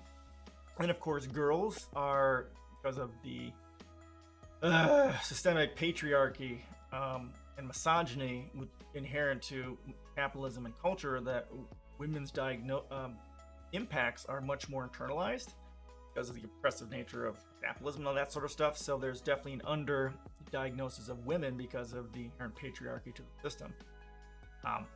But that's something that the system is dealing with, and hopefully they'll get better at, because my daughter fortunately my daughter got her diagnosis 2 days before I did. And that whole meeting was really, really good for me, because I learned a lot with that as he was going through it with her, and learned about time blindness and that sort of a thing. So it was really interesting. So I think she got hers on Wednesday and mine was on Friday or something like that. So yeah. So I think that's what I have now in my new job. And I haven't been overly impressed with it. How long is this? Kind of long. Okay. All right. Any questions? Any more questions? Time blindness. It's February, right? I know, right? Yeah. So one of the things that the therapist said when talking with my daughter is that, like that week, I thought I'm really shitty at estimating time as far as how long my projects take. Like I was really bad at it. Like that week, and I know I'm shitty at it. But he said start at whatever you think the time is, how long it's going to take, and then multiply by 2.5. And that's the good starting point for how long it's actually going to take. So yeah, that's a thing. Then the object permanence thing. So some of us have issues with object permanence, and that's something that I struggle with. Like my wife, she keeps a very neat house, which is awesome. But that also, the price for that is things get moved, and I get really cranky about that. And if you move it, I no longer know where it is, and it doesn't exist anymore. Then I'm the typical guy. I look around, I can't see anything, even if it's right in front of me. So it makes it even more difficult. And yeah, the object permanence thing. I really get cranky about that. Yeah. So at some point I'll have an article kind of going through this a little bit. There's a lot to ADHD and its impacts on us, and it's pretty interesting. And I feel a lot of it, but I cope with a lot of it fairly wellish. This is why you should always ask before you clean up. Yes, someone up, because what seems like chaos to you. Yes, exactly. Yep, exactly. And that's something that, me walking to my office, it looks like a mess, but I know exactly where everything is. If I want it, there. Yeah, that's one of the things that they talked about in some of the ADHD stuff, that we tend to be a chaos everywhere. But we know where things are. So yeah, it's interesting. It's interesting how it impacts us. All right, I'm gonna take my sweater off here because I'm sweating. Hopefully I don't blind anyone. Scarring it for life. Ooh, I've got my Accessibility is Political shirt on. I have a post started on this very topic. Also, I recommend Inflow ADHD. They also have an ADHD coach. Okay. Basically a ton of ADHD coping. Okay, all right, cool. I will write that down. Inflow ADHD. Okay. Thank you for that. Coping mechanisms. Okay. Any more questions, comments on ADHD? Before we tear into this, this will probably be the last thing we cover before the end. Pretty long.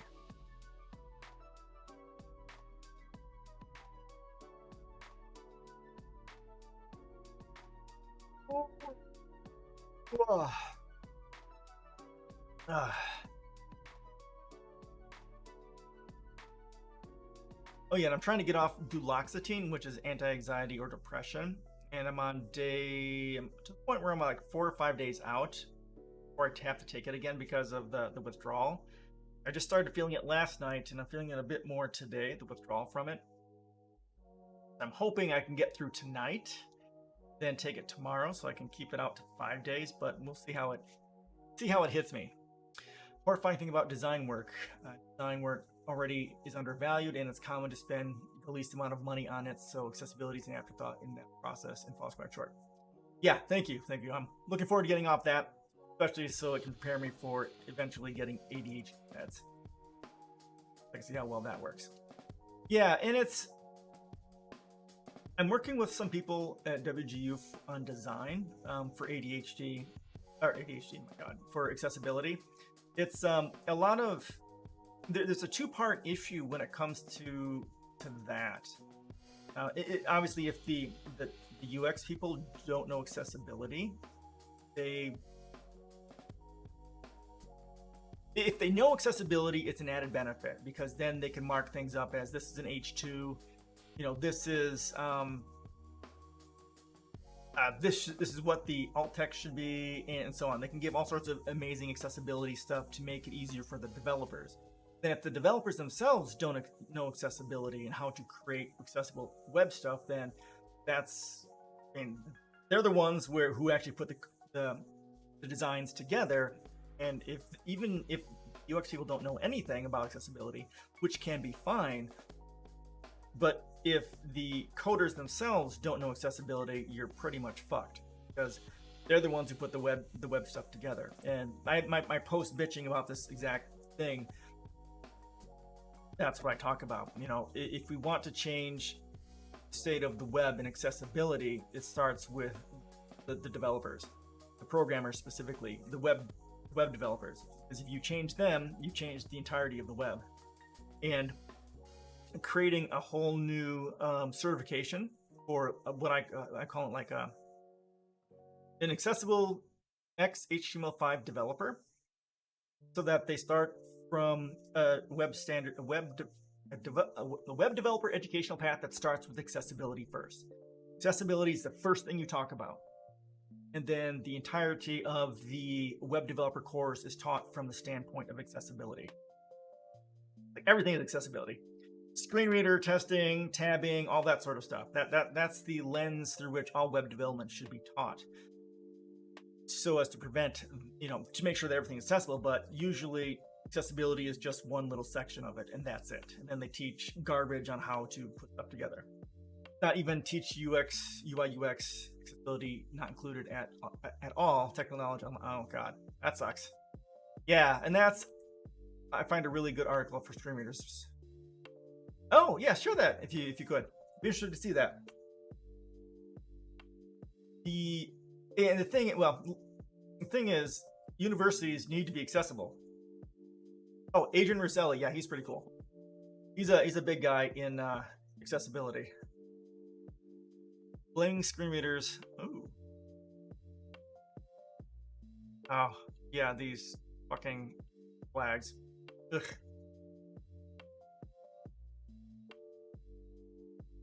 All right, thanks. Take a look at that later.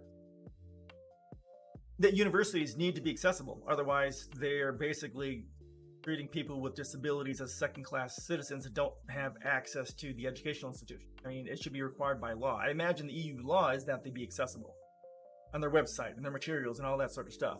I mean, our university has their we have our policy passed in 2022, and to be 100% accessible by January 2024. So it's a process, but it's public stuff, special educations needs to be accessible. That's just the way it is. Otherwise, that is a horrible blow to equity. Also, masks should be necessary. Yep. Majority of people on campus do not wear masks. Yeah, exactly. 100% agree. 100% agree. Until we get truly COVID dealt with, which is never going to happen because there's no money in doing the right thing. You can't market your university as inclusive and be like, no mandatory mask. Yeah, agreed. And that's kind of one of the big complaints within the accessibility community when it looks at conventions. That how can you have an accessibility convention and yet have it in person, and in person without masks, and also not have a virtual option? It's pretty ridiculous, really ridiculous. There's a real lack of awareness. Yeah, and there's a lot of that going on. I participated in AxeCon. That was 100% virtual, which is awesome. That was middle of March, like Wednesday, Thursday, or something like that. 2 days of stuff. I was so scatterbrained during that, so I didn't absorb so much. But it's good. It was all virtual. Everything was great. Yeah, accessibility. I'm filled with rage every single day. Compassion-driven rage because of my, passion for accessibility and my passion for politics. It's my boss is has to have me simmer down. I've got all this rage built up for both of these. So, yeah. All right. Let's do this. Got about half an hour. How Cigna saves millions by having its doctors reject claims without reading them. Okay, so let's just start by bitching about health insurance, because all they do is basically murder people and destroy people's lives for profit. I mean, they don't provide any service of value. They sit between the doctors and the hospitals and the money. That's all they do, and they just skim off the top. Their health insurance is horrific. It is a crime against humanity, and it needs to fucking go away. And this is just one of those examples of why that is the case.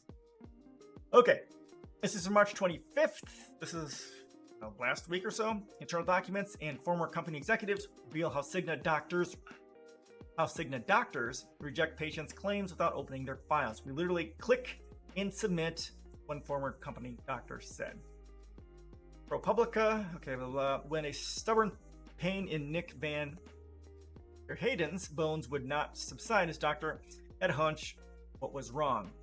Without enough vitamin D in the blood, the body will pull the vital nutrient from the bones. Yep. Left untreated, a vitamin D deficiency can lead to osteoporosis.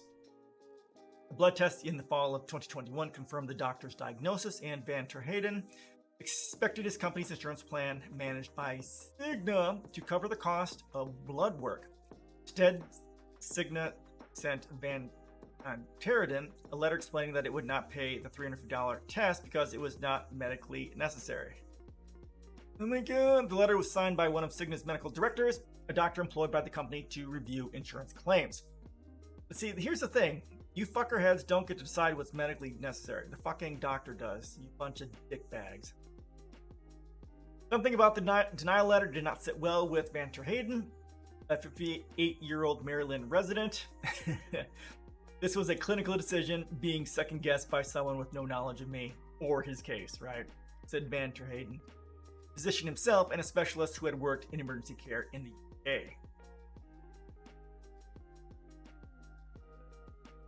The vague wording made Van Hayden suspect that Dr. Cheryl Dopke, the medical director who signed it, had not taken much care with this case.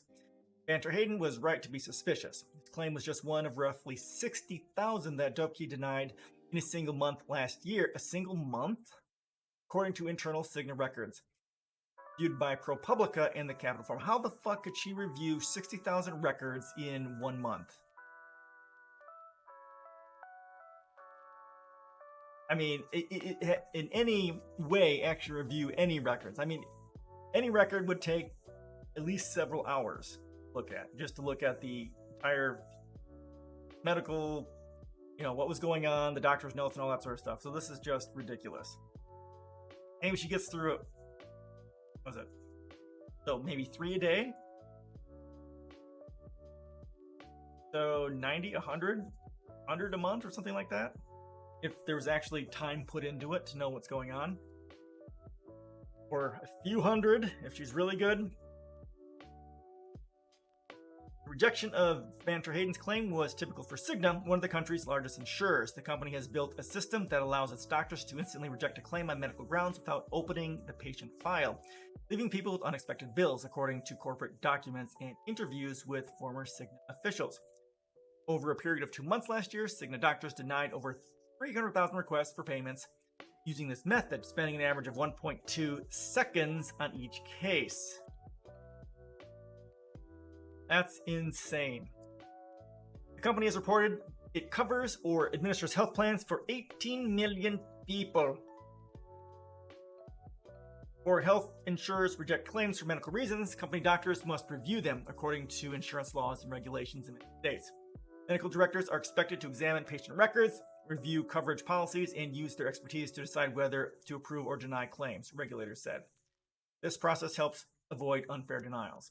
So again, they have zero right to do any of this. All about profit. It's not about what is actually medically necessary. They have no fucking clue. They're not the doctor. But the Cigna review system that blocked Van ter Hayden's claim bypasses those steps. Medical directors do not see any patient records or put their medical judgment to use, said former company employees familiar with the system. Instead, a computer does the work. The Cigna algorithm flags mismatches between diagnoses and what the company considers acceptable tests, AI, and procedures for those ailments. Company doctors then sign off on these denials in batches, according to interviews with former employees who spoke on condition of anonymity.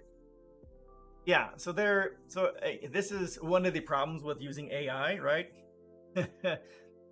There's certain, this shouldn't even be a thing because health insurance are a primary issue, but using AI like this just to really just as a checklist, if this, then they should be doing this. If it's anything other than this, then deny it. Makes no sense. It's all about profit. You literally click and submit. One former Cigna doctor said it takes all of 10 seconds to do 50 at a time. Now, all claims are processed through this review system. For those that are, it is unclear how many are approved and how many are funneled to doctors for automatic denial. Insurance experts question Cigna's review system. Patients expect insurers to treat them fairly and meaningfully review each claim, said David Jones, California former insurance commissioner. Anyone who actually believes that is living a lie.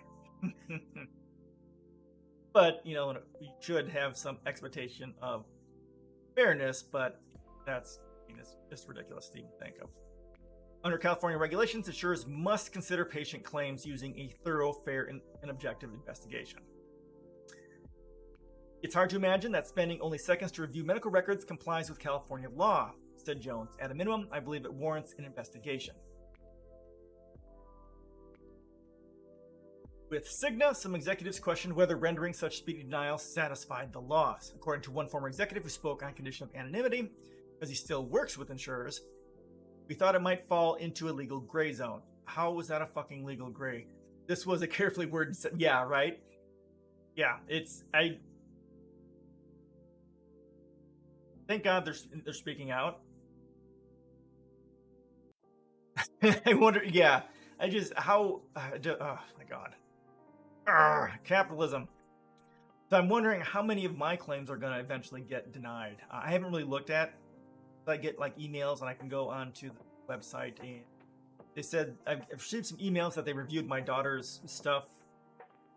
They received a claim for something for my daughters, but I have no idea if any of them have been accepted.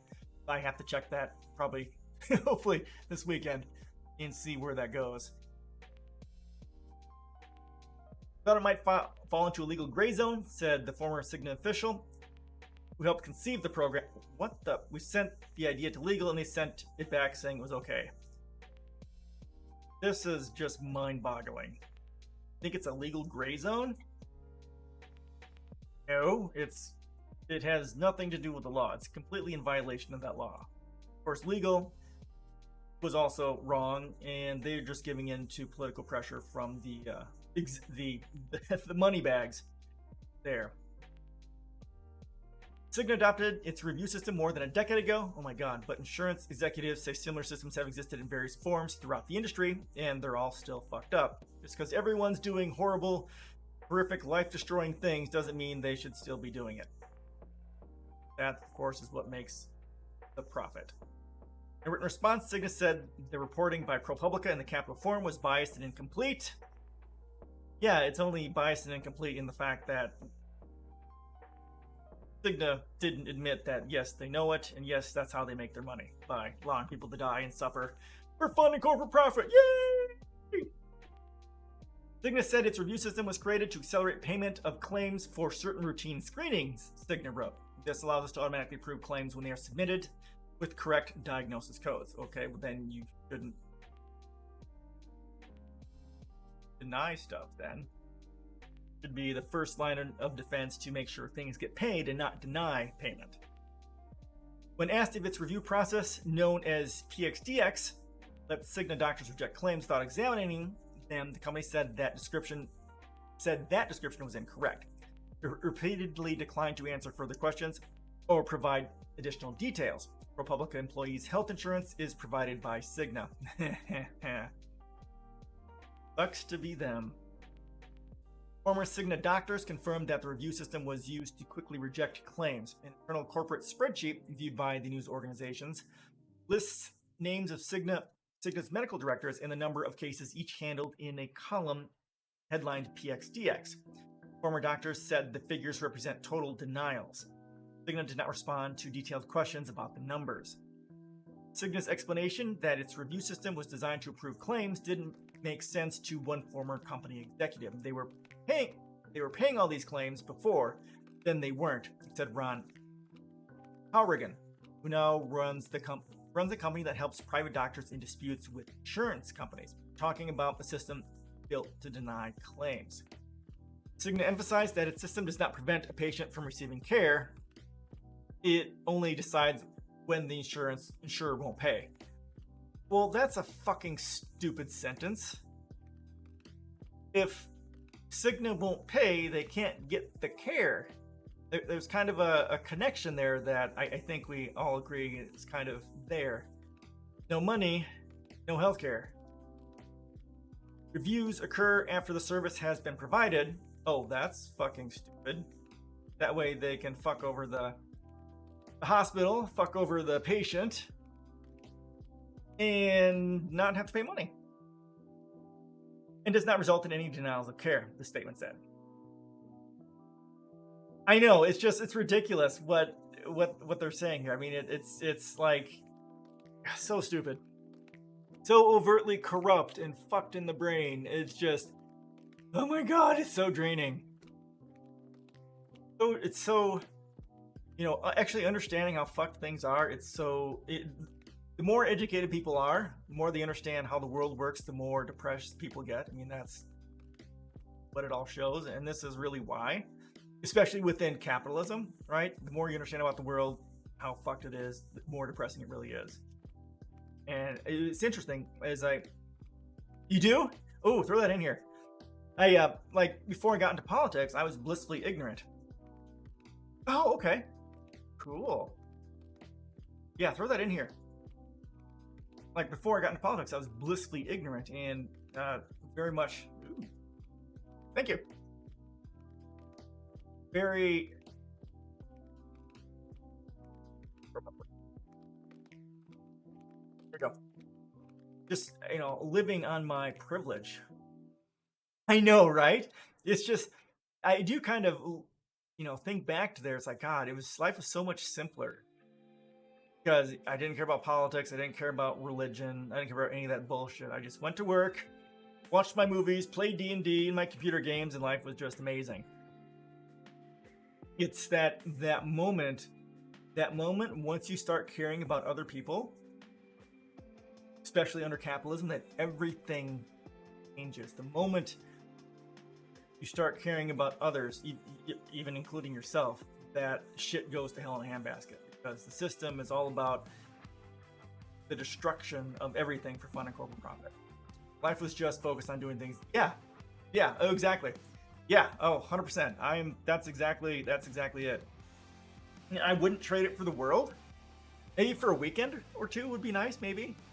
But just being here, talking with you guys, writing my blog posts and my policy site and trying to help make a difference in the world and saving humanity from extinction. I wouldn't trade it for the world, but a weekend or two of just blissful ignorance and just enjoying life would be nice. Would be good to recharge. Yep. Let's see. I mean, if I had the free choice to trade, I would trade it with a world. Yeah. Oh yeah. Exactly right. 100%. I would rather definitely fix everything, make sure no one is stressed, so no one has to be. Yeah, it has to have the curse of knowledge bringing you depression. Having a world where knowledge just brings awe and joy and excitement and all sorts of stuff would definitely be the preferred outcome. Yeah, 100%. Our company is committed to improving health outcomes. Okay, we need to scratch this out. And that should be profit outcomes. Profit outcomes, driving value for our shareholders, CEO, and supporting our team of highly skilled medical directors so they can make money, the company said. PXDX. Yeah, right. It's not about health because they have no function in healthcare. None at all. Right? No value added at all. Cigna's review system was developed more than a decade ago by a former pediatrician. After leaving his practice, Dr. Alan Mooney spent the next several decades advising insurers and private equity firms on how to wring savings out of health plans. In 2010, Mooney was managing health insurance for companies owned by Blackstone, the private equity firm. When Cigna tapped him to help spot savings in its operation, he said. It's not really savings. Insurers have wide authority to reject claims for care, but processing those denials can cost several $100s each, former executives said. Typically, claims are entered into the insurance system, screened by a nurse, and reviewed by a medical director. That's not... Of course they are involved, right? Jesus Christ. For lower dollar claims, it was cheaper for Cigna to simply pay the bill, Mooney said.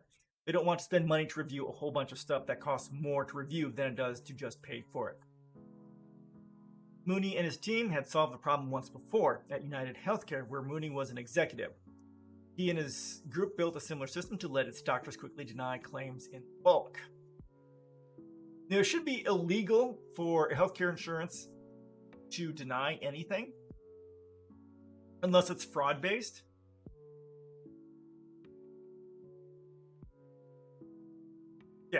In response to questions, United Healthcare said it uses technology that allows it to make fast, efficient, and streamlined coverage decisions based on members' benefit plans and clinical criteria in compliance with state and federal laws. Yeah, exactly. There should be... Yeah. The company did not directly address whether it uses a system similar to Cigna. At Cigna, Mooney and his team created a list of tests and procedures approved for with certain illnesses. The system would automatically turn down payment for a treatment that did not match one of the conditions on the list.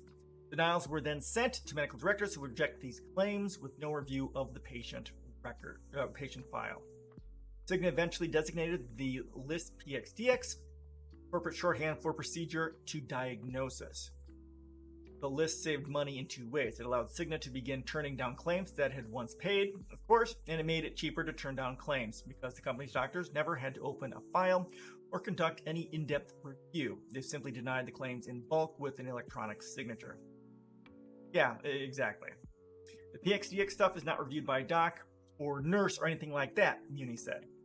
The new system was designed to prevent claims for care that Cigna considered unneeded or even harmful to the patient, Mooney said. The policy simply allowed Cigna to cheaply identify claims that it had a right to deny. You have no right to deny anything, fuckerheads. Nothing. Mooney said that it would be an administrative hassle to require company doctors to manually review each claim rejection, and it would mean hiring many more medical directors. Well, fuck you in the left ear. But do you ever think about the insurance companies? Profits? Clearly stock goes up is more important than healthcare. Right? That's exactly it. And that's what they're bitching about here, right? Oh, to do our job correctly, we have to hire people. We don't want to do that because that would cost us money. That's your fucking job, dickbag. My god. Bunch of fucking sociopaths. We need to spend more money to do the things people pay us for, right? Oh my god. It's not efficient. That adds administrative expense to medicine, he said. It's not efficient. Yeah, no shit. That's why you shouldn't exist. Two former Cigna doctors who did not want to be identified by name for fear of breaking confidentiality agreements with Cigna said the system was unfair to patients. They said claims automatically routed for denial lacked such basic information as race and gender. It was very frustrating, one doctor said. Some state regulators questioned Cigna's PXDX system. In Maryland, when Van Terheyden lives, state insurance officials said PXDX system, as described by a reporter, raises some red flags. Some should raise all the red flags, like the whole fucking box of red flags. The state's law regulating group health plans purchased by employers requires that insurance company doctors be objective and flexible when they sit down to evaluate each case, which can be done within those several seconds where they click just batch deny, right? Right. Why the sense? Yes, yeah, exactly. They definitely had legal involved with the PR of this. Yeah, it's exactly right. Mass deny people healthcare. This might be wrong. Right. We can't say that to actually do our job properly would cost us money, and our CEO and shareholders might not like that because they'll make less money. So we murder people for fun and corporate profit. That's what we do. Probably wrong messaging.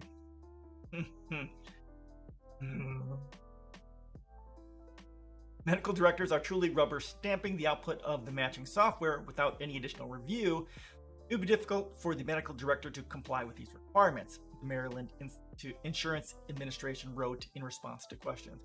You know, one way they could combat this would be to have a minimum amount of time, like 2 hours per denial, to ensure that they have the time required, you know, a decent amount of time required to actually properly vet a rejection. That might be one policy way of dealing with it. Mass deny people healthcare. This might be wrong. Yeah, it's God. The fact that this can be said and their buildings have not been burned down it's well, I mean, it's capitalism here in the United States, but it's ridiculous. Anyone saying any of this should have their buildings burnt down to the ground. Their CEOs, managers who allow this to happen should be, well, I'm not going to say violence against people, but they should be publicly shamed and humiliated for this sort of a thing.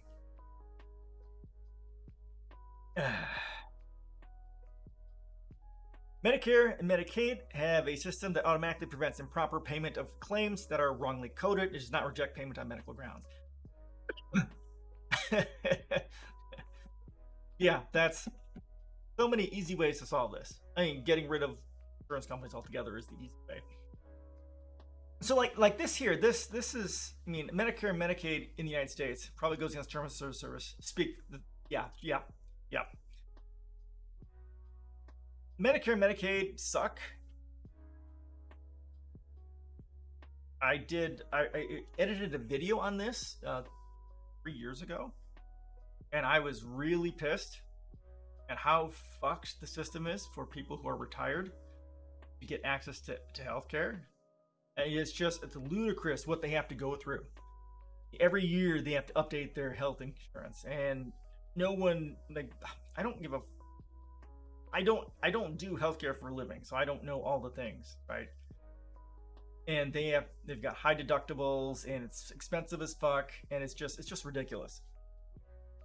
So rejecting payment because there's a wrong code or something like that's kind of one thing.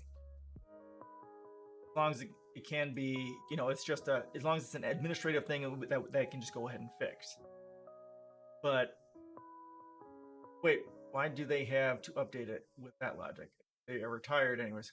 Well, right. But here, again, we don't have universal healthcare, so they have to, because things change, and the insurance companies that make money off, like Cigna, that handle the Medicare, and Medicaid insurance programs, change things so that slowly over time that they can eventually make sure that they maximize their profit, like Cigna is doing here off the people who are retired.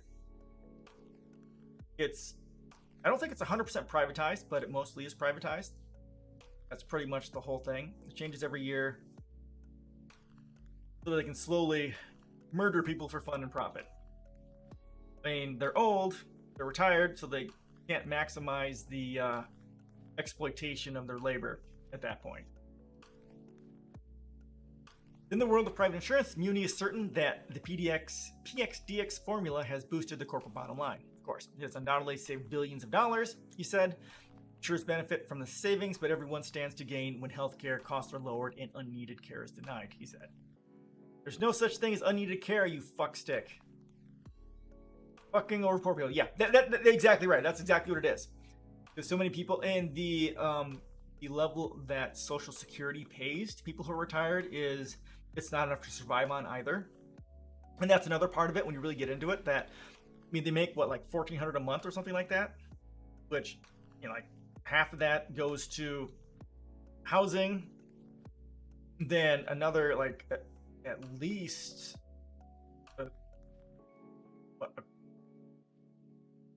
a whole bunch of it goes to Medicare and Medicaid too. And then having money for food is just like, what?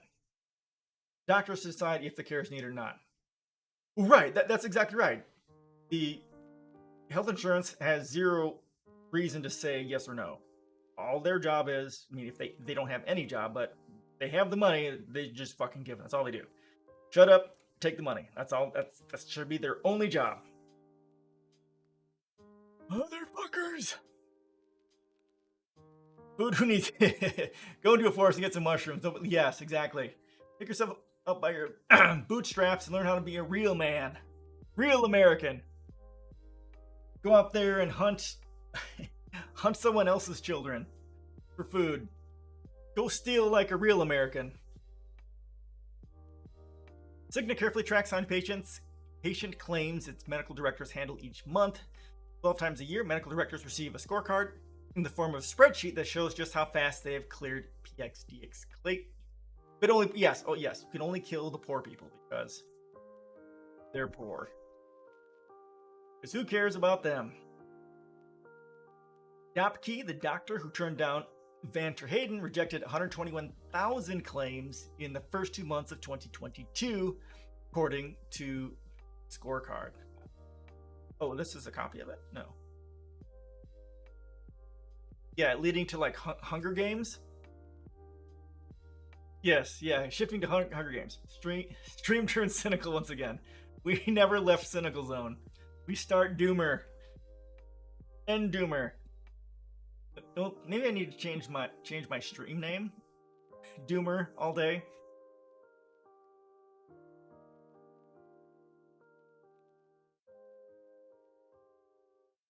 Note on your explanation of benefits, there is a service we cannot cover under your benefit plan because the treatment is not medically necessary.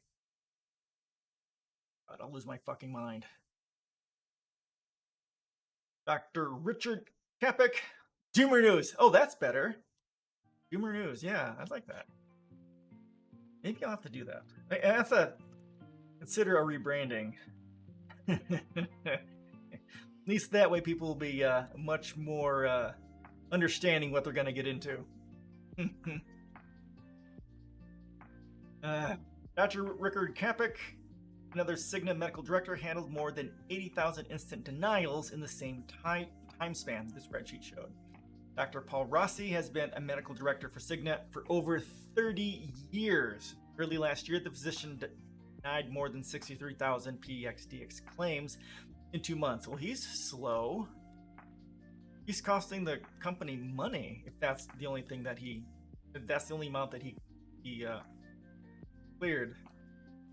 This boy needs to be fired. In that same span, this one lady did 120,000. He's only got 60. That fucker needs to be fired. That's money. Rossi, Dopke, and Kapek did not respond to attempts to contact them. Pathetic. Yeah, right? God, slacker. He needs to click faster. Maybe his repetitive strain injury, his RSI or carpal tunnel, wasn't covered. Maybe that's the issue there.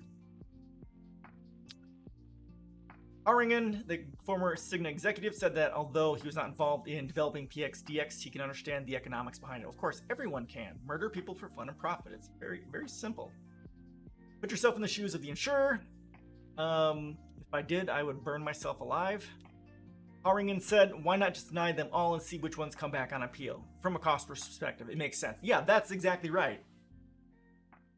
I mean, that's because how many people are actually going to come back and try and appeal? They don't have time. They're fucking wrecked from getting a denial, right? Just the emotional trauma from just dealing with it. I mean, this is the most economical thing to do. Deny everything, money's in the bank, everyone gets rich. Well, management gets rich, stockholders get rich, everyone dies. Good stuff. Cigna knows that many patients will pay such bills rather than deal with the hassle of appealing a rejection. Yep, according to Haringen and other former employees of the company. The PXDX list is focused on tests and treatments that typically cost a few $100s each, said former Cigna employees. Insurers are very good at knowing when they can deny a claim, and patients will grumble but still write a check. Yeah, exactly. Uni and other former Cigna executives emphasized that the PXDX system does not leave room for the patient and their doctor to appeal a medical director's decision to deny a claim. Oh, okay, this is fucked up. If you cannot appeal it, that's a big fucking problem. But Cigna does not expect many appeals. In one corporate document, Cigna estimated that only 5% of people would appeal a denial resulting from a PXDX review. Even more fucked up. Negative customer experience. In 2014, Cigna considered adding a new procedure to the PXDX list to be flagged for automatic denials. Autonomic nervous system testing can tell if an ailing patient is suffering from nerve damage caused by diabetes or a variety of autoimmune diseases. It's not a very involved procedure, taking about an hour, and it costs a few $100s per test. The test is versatile and non-invasive, requiring no needles. The patient goes through a handful of checks of heart rate, sweat response, equilibrium, and other basic body functions. At the time, Cigna was paying for every claim for the nerve test without bothering to look at the patient file, according to a corporate presentation. Cigna officials were weighing the costs and benefits of adding the procedure to the list. What is happening now? The presentation asked. Pay for all conditions without review. By adding the nerve test to the PXDX list, Cigna officials estimated the insurer would turn down more than 17,800 claims a year that it had once covered. It would pay for the test for certain conditions, but deny payment for others. These denials would create a negative customer experience and a potential for increased out-of-pocket costs, the company presentation acknowledged. And they did it anyhow. But they would save roughly $2.4 million a year in medical costs, the presentation said. Cigna added the test to the list. And that's really what it's about. Stealing the people's money for profit. It's not good medicine. By the time Van Terheyden received his first denial notice from Cigna last year, he had some answers about his diagnosis. The blood tests that Cigna had deemed not medically necessary had confirmed a vitamin D deficiency. His doctor had been right and recommended supplements to boost Van Terheyden's vitamin level. Yeah, and now he's not going to be able to get a prescription for vitamin D because he didn't have the blood test to back it up. More profit for stockholder only requires risk of people's life. Yeah, that's exactly right. That's exactly right. That's the whole fucking industry. You know, I'm not a fan of protests and all that sort of stuff, but you know, when this shit is happening, like, what the fuck else do you expect? I still don't understand how any of these companies still are not burned to the ground. It's just, really just a sad state of this country, of how fucked we are as a people, that people aren't like France and burning everything down and not quit immediately because you can't. Yeah, right. And that's the horrors of capitalism, right? You just need the fucking job. You work at these horrible places because you need a place to work, regardless. Yeah, France based. Yeah, 100%. That's what we need more of. We need every single country to be doing that. Every single country that has insurance, health insurance companies needs to go there and burn them to the ground. And then ask their Congress and Parliament, so now what are you going to do? With exception, some people have the choice to work. Right. And that's where, you're getting into, like, people with college degrees have much more of a choice, that sort of a thing, right? But people aren't in that category, have a much more difficult issue with that. But yeah, it's so bad. Still, Van ter Heyden kept pushing his appeal with Cigna in a process that grew more baffling. First, a different Cigna doctor reviewed the case and stood by the original denial. I bet you that's just another another PXDX spreadsheet. They just received someone else's stuff just to prove it and show you reviewed it and that you denied as well. Or they just include those in a batch denial for another doctor. 25% of dementia is actually caused by vitamin D. Really? Do you have an article on that? I'd love to read about that. I know I don't have enough vitamin D and I need to take more. I have vitamins here, but I haven't been taking them and I really need to. I need to get into I need to get into the rhythm of taking my vitamins more often because I don't go outside. Well, I do go for my walks on occasion. I just started going on them again because the weather's nicer. Oh my god. So bad. The blood test was unnecessary, Cigna insisted, because Van ter Heyden had never before been found lack sufficient vitamin D. So stupid. Records did not show you had previously documented vitamin D deficiency. Stated a denial letter issued by Cigna in April. How is Van ter Heyden supposed to get a document? How is Van ter Heyden supposed to document a vitamin D deficiency without a test? Exactly, it's a vicious circle. The letter was signed by Cigna medical director named Barry Brenner. Oh, sure, no problem. Yeah, whenever you get a chance. Or, no, it's fine. I can look it up too. I'll copy it. I'll copy it down. I will copy your statements down. Alright, cool. Yeah, this is exactly it. He couldn't get the test, so he couldn't get the prescription for vitamin D. Brenner did not respond to requests for comment. Then, as allowed by his plan, Van ter Heyden took Cigna's rejection to an external review by an independent reviewer. Oh, did you? Oh, I bet. Then, as allowed by his plan, Van ter Heyden took Cigna's rejection to an external review by an independent reviewer. In late June, 7 months after the blood test, an outside doctor not working for Cigna reviewed Van ter Heyden's medical record and determined the test was justified. Of course it was. Blood test in question confirms the diagnosis of vitamin D deficiency, read the report from MCMC, a company that provides independent medical reviews. Cigna eventually paid Van ter Heyden's bill. This patient is at risk of bone fracture without proper supplementations, MCMC's reviewer wrote. The testing was medically necessary and appropriate. Van ter Heyden had known nothing about the vagaries of the PXDX denial system before he received the $300 bill. But he did sense that very few patients pushed hard as he had done in his appeals. Exactly. As a physician, Van ter Heyden said he's dumbfounded by the company's policies. Well, as a physician, you should 100% understand it because you're a part of the system. You understand how it works. It's all about the monies. It's not good medicine. Not caring for patients. Yep. You end up asking yourself, why would they do this if their ultimate goal is to care for the patient? Because that's not their goal. Intellectually, I can understand it. As a physician, I cannot. To me, it feels wrong. Yep. Because their ultimate goal is profit, not health. Yeah, that's exactly it. That's insurance companies not providing medicine. Exactly. There's this middle layer which skims off the public's money for the profit of others, providing no value to the medical system at all, only just siphoning off money to the detriment of everyone involved, except for shareholders, of course. So bad. Zero value. Yeah, exactly. Zero. It's a negative value. It worsens it.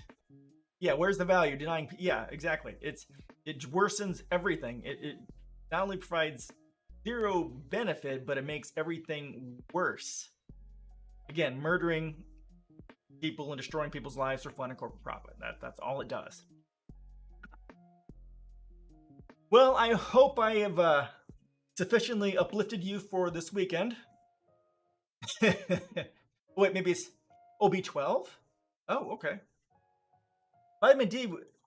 Okay, B12. All right. So I will write that down. B12. So, yeah, I hope you found this all sufficiently uplifting to get your weekend started correctly.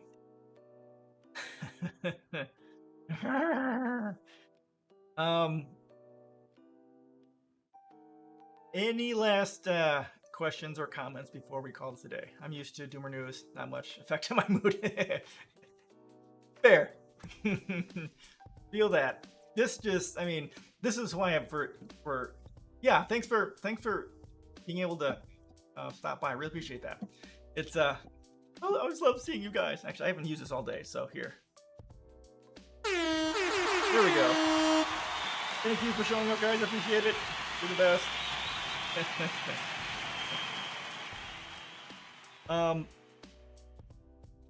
Yeah, there we go.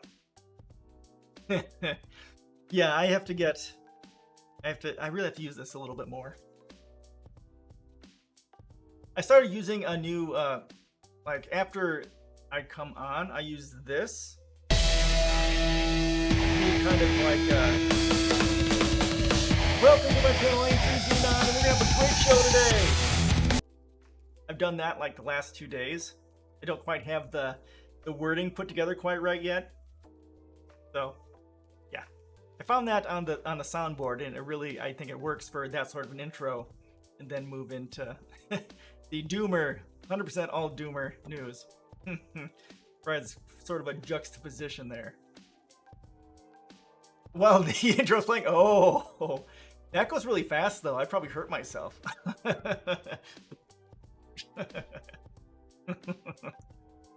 Yikes. All right. Thank you guys. Thank you for gifting me with your time. I really do appreciate it. Have a great weekend. And hopefully this next week will be a better week for us all. You too, guys.